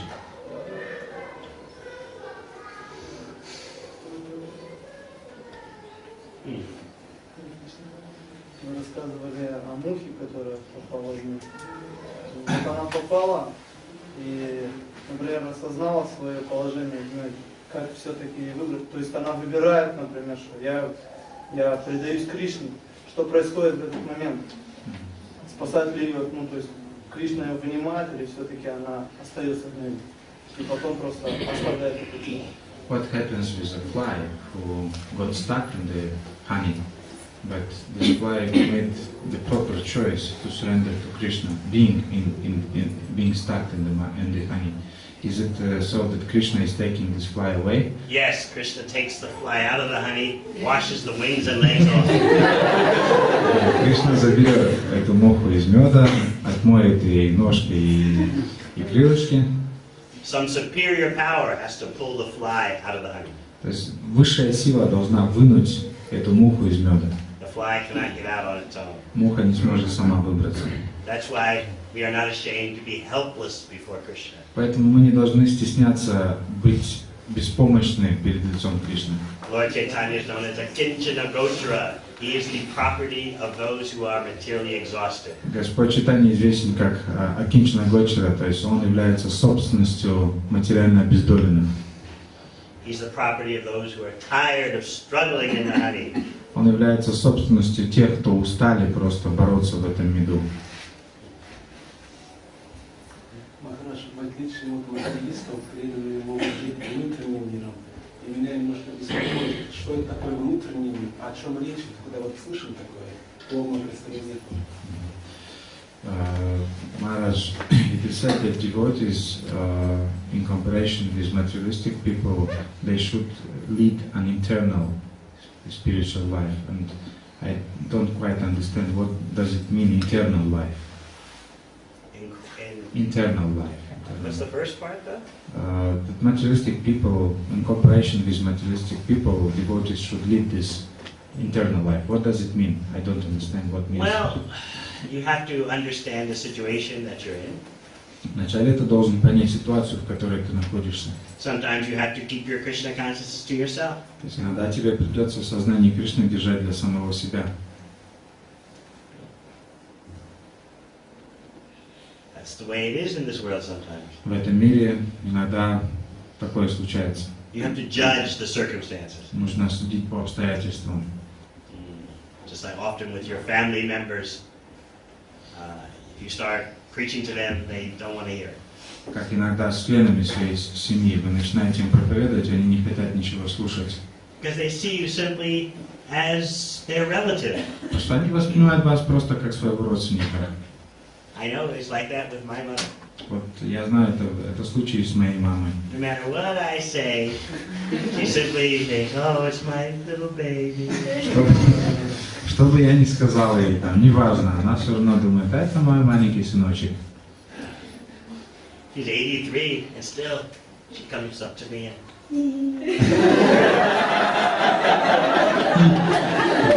83 года, и тем не менее она дергает меня за щеку. I can't stand it.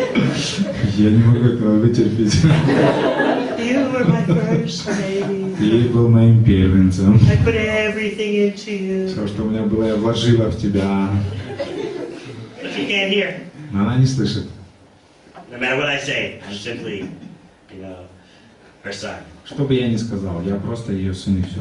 Where are you now? Ты где сейчас? Why do you go to so many strange places in the world? Зачем ты ездишь по всем этим странным местам, по You всему should be миру? home with your mother. Сиди дома со своей мамой. Where is Moldova anyway? Где там Молдова находится? You go everywhere to help everyone, but you don't get to your mother. Ты ездишь повсюду, чтобы помогать всем, но не помогаешь своей маме. So no matter what I say is like that. Что бы я ни сказал, у нее одна реакция. At the festival, I was telling a story. На фестивале я рассказывал историю. I was talking to my mother. She had come to visit the temple. Я говорил с своей матерью, когда она пришла посетить наш храм. So my god brother Ramnath Swami was there. И мой духовный брат Радханат Свами как раз был в то So my время. mother asked me a question И моя мама задала мне вопрос. about something about Krishna consciousness. Что-то о сознании Кришны. So I gave her the answer. И я ей ответил. Just looks at me with a blank look on her face. Она смотрит на меня с пустым взглядом. And then 30 seconds later, she asked Ramnath Swami the same question. Через 30 секунд она задает тот же самый вопрос Радханату Свами. And he gives her the same exact answer. И он ей дает точно такой же ответ. And she looks at me and says, why couldn't you have said it? Она смотрит на меня и говорит мне, почему ты мне об этом не мог сказать?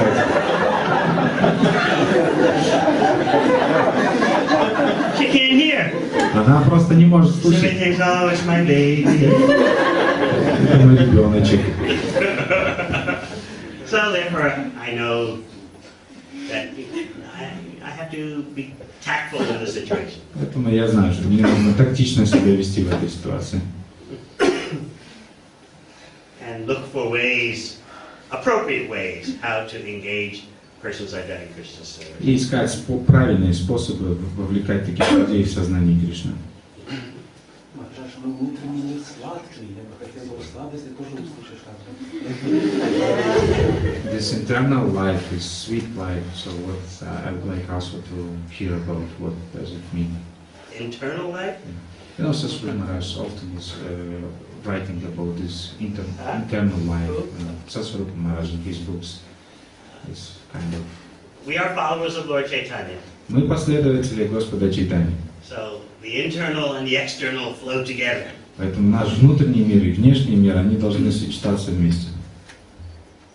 Не только внутренний, то есть я уточняю, не только.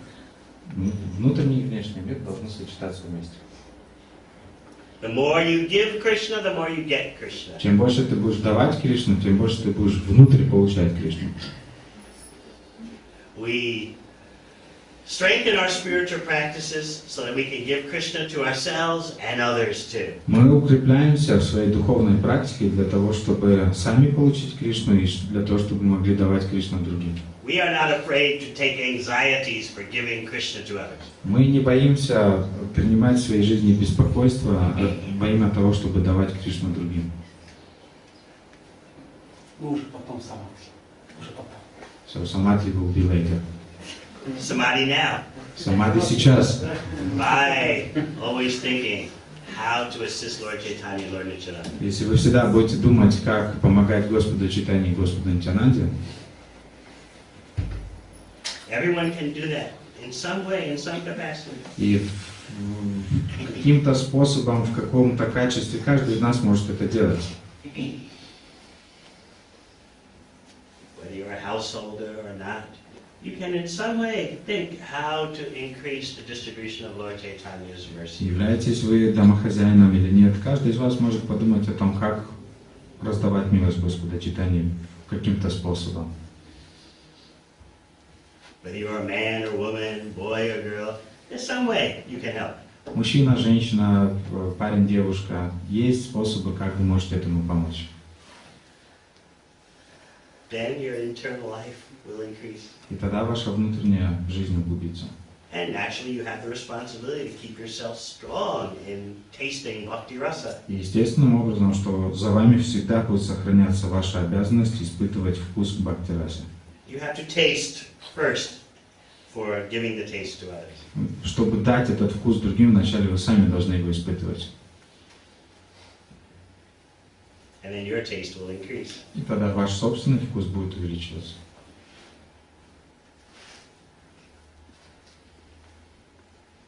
Постарайся это запомнить. I'll try to remember it.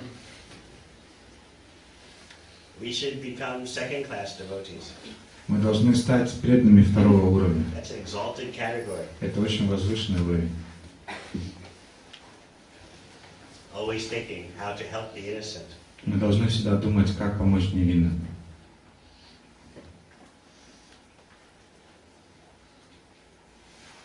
should move in that direction. И мы должны двигаться в этом направлении.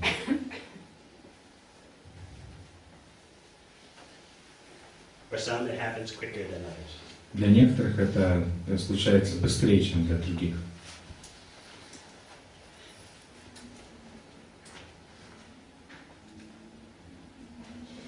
I know one devotee.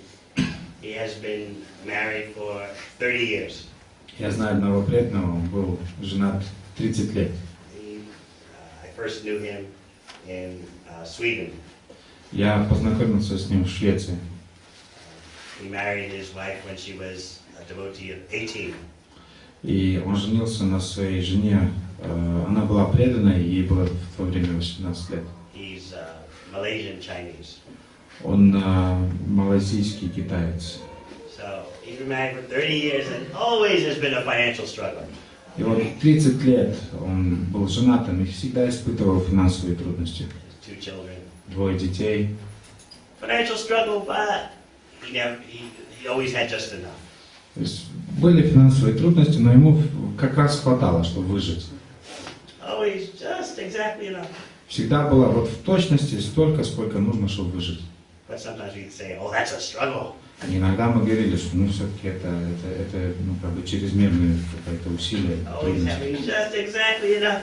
Но ему было вот всегда в точности достаточно, чтобы выжить. Nothing extra. Ничего лишнего.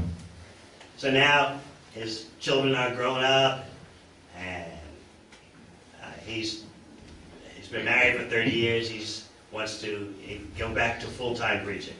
И вот теперь его дети выросли, 30 лет он был в браке, и теперь он хочет полностью посвятить себя проповеди. So he made a plan how to fix his wife's situation. И вот он сейчас разработал план, как сделать так, чтобы его жена была в такой стабильной материальной ситуации. And he plans to go preaching in China. И он планирует отправиться проповедовать в Китай. So what's happening with this exit plan? И вот что случилось с этим планом по выходу? I was telling this to His Holiness Niranjan. Я рассказывал об этом его святейшеству Ниранджане Свами. Now that he makes a plan to wind up his household life. Вот теперь в тот момент, когда он планирует полностью свернуть свою жизнь домохозяина, Money is falling out of the sky. Деньги ему падают с неба. For the first time for him. Впервые за 30 лет. So he can easily wind up his affairs. Для того, чтобы он очень быстро свернул свою семейную жизнь. Krishna knows how to deal with his devotees. Кришна знает, как поступать со своими преданными.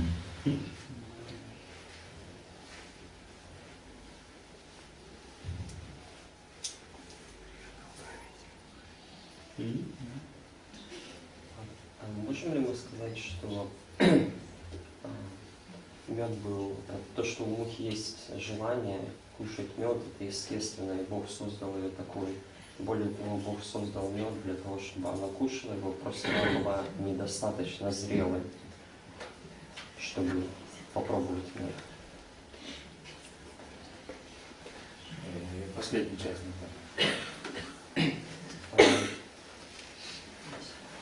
То есть муха просто была недостаточно зрелой, чтобы вкусить этот мед. Сбоку надо было подойти.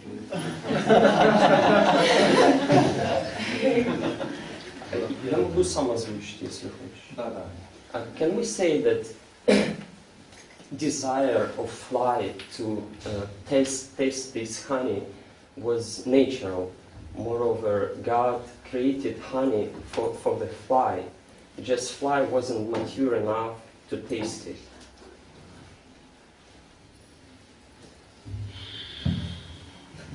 We are spirit soul, and we don't belong in the material honey. Мы являемся душами, мы не принадлежим материальному меду. Material existence is an unnatural state of affairs. Материальное существование является неестественным состоянием тела. So the purpose of the human form of life is to come out of material existence. И вот смысл жизни, человеческой жизни в том, чтобы выбраться из материального существования And go back to Krishna, и вернуться к Кришне, where you'll find your natural life. где вы найдете свою естественную жизнь. Some people say, well, if material enjoyment is not good, then why did God put it here? Иногда люди задают вопрос, что если материальное наслаждение это нехорошо, зачем Господь дал нам эти наслаждения? But poison is also here, why don't you drink it? Но яда в мире тоже полно, почему бы вам не пить его? So there must be discrimination. Поэтому мы должны проводить различия. So in Bhagavad Gita, Krishna teaches you how to discriminate between what is good for you and what is not bad for you, even though everything comes from God. Поэтому Бхагавад-гита учит нас, как проводить различия между тем, что хорошо для вас и что плохо для вас, даже несмотря на то, что все, что есть в этом мире, исходит из Бога. Remember, the mercy of Krishna comes in the form of instructions how to live in this world. Вы должны помнить, что милость Кришны приходит всегда к нам в форме наставлений Кришны относительно того, как жить в этом мире. So if you have Krishna's instructions and are following them, you have His mercy. Поэтому если у вас есть наставление Кришны, и вы следуете этим наставлениям, вы имеете милость Кришны. Okay? I'm just thinking about honey as a love, not as a material world. Я просто думаю о меде как о любви, а не как о материальном мире. Thinking of honey as love? That's what it said. It is very difficult to find real love in the material world. В материальном мире очень сложно найти настоящую любовь. You were here last night? Вчера вечером были на лекции? Oh, we discussed this point. О, зря вы пропустили, мы как раз это обсуждали. Material love is a perverted reflection of the love that's in the spiritual world. Материальная любовь является искаженной любовью, которая существует в духовном мире. And material so-called love always has some strings attached, some conditions. Так называемая материальная любовь всегда имеет какие-то условия. It is not unconditional. Эта любовь не является безусловной, то есть не мотивированной, скажем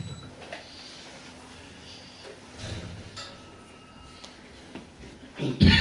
Pure love is only on the spiritual platform. Чистая любовь существует только на духовной платформе. So it is intelligent to search for pure love, but you won't find it in material existence. Поэтому это разумно искать чистую любовь, но вы не найдете эту любовь в материальном существовании. What was it we discussed last night? When someone says, I love you, what should you say? Помните, что мы вчера вечером обсуждали, когда кто-то говорит, я вас люблю, что вы должны спросить у него? Remember. Кто помнит? What do you want instead of this love? Not what do you want instead, but what do you want because of it? Yeah, what do you want because of it? То есть, что вы хотите взамен? Some expectation is always there. То есть мы всегда ожидаем что-то.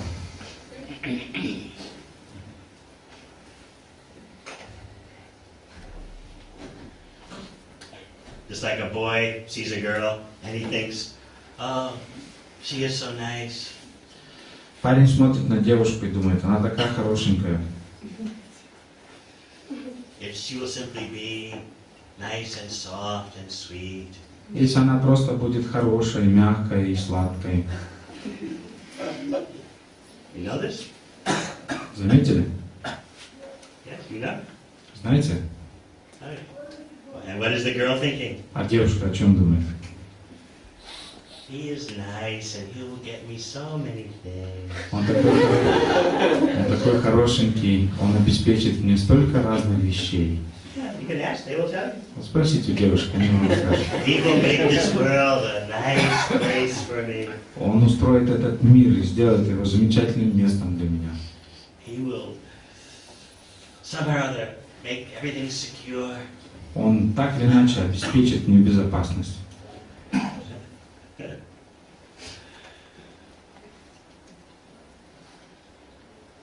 So everyone has their expectations. Так, все мы ожидаем что-то друг от друга. And they get angry and frustrated when those expectations are not fulfilled. И когда эти ожидания не оправдываются, мы гневаемся.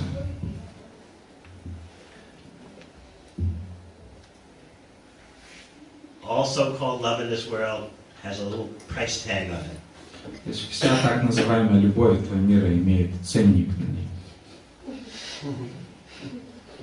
So last night I gave the example, even something that's almost unconditional, like a mother's love for a child, still the mother has expectations. И вот пример, который я приводил вчера, что даже самое высшее проявление любви в материальном мире — это проявление любви матери по отношению к ребенку. Даже в этой любви есть какой-то мотив, какая-то корысть. So last night we discussed pure love in the spiritual world. И поэтому вчера вечером мы обсуждали принципы чистой любви духовного мира. Humility means that we should understand we don't know what is real love and what is real pleasure. Смирение заключается в том, что мы понимаем, что мы не разбираемся в том, что такое настоящая любовь, что такое настоящее наслаждение. That takes some knowledge to understand. Чтобы это понять, необходимо знание. If we are proud, we think, I know what is love, I know what is pleasure. Но если мы гордимся собой, то мы думаем, что я знаю, что такое наслаждение, знаю, что такое любовь. What do you mean by saying there is very little love in the material world? Что-то вы тут такое говорите, что в материальном мире нет любви. What do you mean that there is no happiness in this world? Что вы имеете в виду, когда говорите, что в этом мире нету счастья? I remember last month, I was happy. Я помню, в прошлом месяце я был счастливым. I remember there was a weekend last month, I was happy. В один из выходных прошлого месяца я был счастливым. We don't call that happiness. Мы это не называем счастьем. Such a momentary experience. Очень временный опыт. So, if we get a higher experience, then we'll understand what is the lower experience. Поэтому если мы получаем такой высший опыт, мы поймем разницу между высшим опытом и низшим опытом. Otherwise, we won't be able to understand. А иначе мы никогда этого не поймем. Okay? It makes sense to you? Это имеет смысл? What if we think about honey as a knife? If you use it properly, it can serve you. If you use it not properly, it can hurt you. But still, knife is not evil. Same as honey. Yes, so Krishna... Что если мы предположим, что этот мед подобен ножу? То есть, если нож правильным образом нам служит, то он полезен. Если мы неправильным образом им пользуемся, он может принести нам вред. These are intelligent questions. Это хороший вопрос. But Krishna gives you instructions how to live life successfully. Но Кришна дает вам наставления относительно того, как прожить успешную жизнь. So that you can be genuinely happy. Для того, чтобы вы были по-настоящему счастливым. You are not matter, so how can material enjoyment satisfy you? Вы не являетесь материей, поэтому как материальные наслаждения могут вас удовлетворить? Explain that to me. Вот это вы мне объясните, пожалуйста. Honey, if I consider it as No, love, don't stretch out the example, Нет, the allegory wider. Вот, не That's not fair, that's cheating. растягивайте этот пример, это уже обман. То есть давайте вот по существу Let's just отвечайте. talk directly. То есть по существу отвечайте. If you are spiritual, then how can matter make you happy? Если вы душа, духовная душа, как материя может вас... spiritual beings still need love. Which Yes, is but... honey. No. Духовные You're making существа confusion here. нуждаются в любви. Because of attachment. Вы на самом деле сбиты с толку из-за привязанности. Let's discuss this way. You are a spiritual being, yes? Вы духовное существо. Then how can matter make you happy? Как материя может сделать вас счастливым? You need to enjoy it spiritually. Вам нужно духовно наслаждаться. So that is the art of bhakti yoga. И в этом заключается искусство бхакти-йоги. How the spirit soul can taste spiritual happiness in association with Krishna. Как духовная душа может испытывать вкус духовного счастья в общении с Кришной. I just think that God also has not just spirituality but matter. Yes, God has matter, but you are not it. Да, Бог также имеет материю, но вы не материя. You have a sweater, yes? Вот, на вас есть свитер. Правда? Yes. Okay. So, to be happy, should you Oh, senator. Вот, чтобы быть счастливым, должны ли вы гладить свой свитер? Вот, свитер. It is yours, you have it. Он ваш, да, вы его имеете. But only a fool would think that, oh, by making the sweater happy, I'll be happy. Только глупец будет думать, что ублажая свой свитер, я тоже стану счастливым. Oh, this nice cloth I have. Такая замечательная одежда на мне. You think I was crazy? Вы подумайте, что я больной. I have this cloth, but it's not me. Да, у меня есть эта одежда, но я не являюсь этой одеждой. You understand? Понимаете? Similarly, you have that body and mind, but it's not you. Поэтому точно так же вы имеете тело и имеете ум, но это не вы. It is external covering. Это просто ваше внешнее покрытие. So our mistake is to try to enjoy life through the external covering. Поэтому наша ошибка заключается в том, что мы пытаемся наслаждаться жизнью через эти внешние покрытия. Another example, it's like you chasing your own shadow. И другой пример, это когда вы гоняетесь за своей собственной тенью. Oh, where is my shadow? I want to embrace it. Где моя тень? Хочу ее обнять. Oh, such a beautiful shadow. Как красивая тень. Yeah, I can make a shadow on this table. You can't see it. Вот я над столом, у меня есть тень моей руки, вы ее не видите. Now, he may try to shake the hand of the shadow. Вы Shake hands. попытаетесь пожать руку моей тени. That's crazy. Сумасшествие. But it's my shadow. Но это хорошая тень.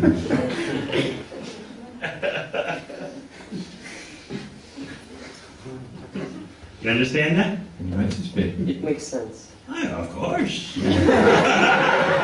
If you think about honey as a material world, it makes a lot of sense. Если вы думаете о меде, как... Forget the honey, it's too confusing for you. Вы забудьте про мед, он вас реально сбивает с толку. Just think about matter and spirit. Просто подумайте про материю и дух. Вот про этот пример подумайте. You have to decide, are you matter or are you spirit? Вы для себя определитесь, вы материя или вы дух. Both. Are you the sweater? Вы свитер? No, but I have body and mind. But the body and mind are just external, just like your sweater. Но тело и ум, они являются внешними, подобно вашему свитеру. The biggest mistake of science and religion is to not understand the difference between the body, mind, and the self. Самая большая ошибка, которая есть как в религии, так и в науке, эта ошибка заключается в том, что они не проводят различия между нашей сущностью и телом и умом. This is a tragic confusion. И это трагическая ошибка. And it makes religion and science ineffective. И поэтому как религия, так и наука становятся неэффективными. We have so many books that will help you understand У this. нас есть много книг, которые позволят вам понять, разобраться в этом вопросе. Okay? Хорошо? I recommend these books to you. Поэтому я вам рекомендую прочитать эти It's good книги. you are thinking about these things. Это очень хорошо, что вы думаете об этих вещах. And if you go deeply into this subject to its conclusion, you will save yourself so much trouble and your life will be successful. Если вы глубоко погрузитесь в эти темы, то вы сэкономите очень много времени, и ваша жизнь на самом деле станет успешной. How old are you? Сколько вам лет? 28. 28. I was 21 when I deeply began to confront these questions. Мне было 21 год, когда я начал очень глубоко задумываться над этими вопросами.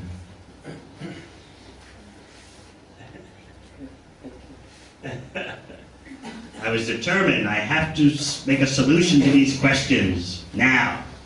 Я был преисполнен решимостью, что я должен разобраться с этими вопросами прямо сейчас.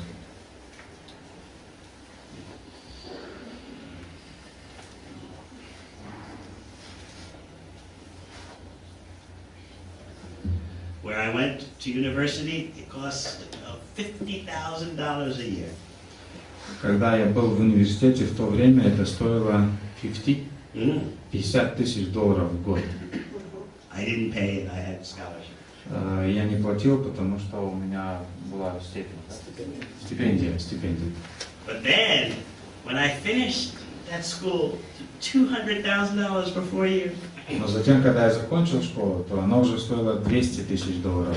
I got one Bhagavad Gita for $5. И вот я получил Бхагавад-гиту за $5. I said, this is the supreme education. И я понял, что вот это высший принцип образования.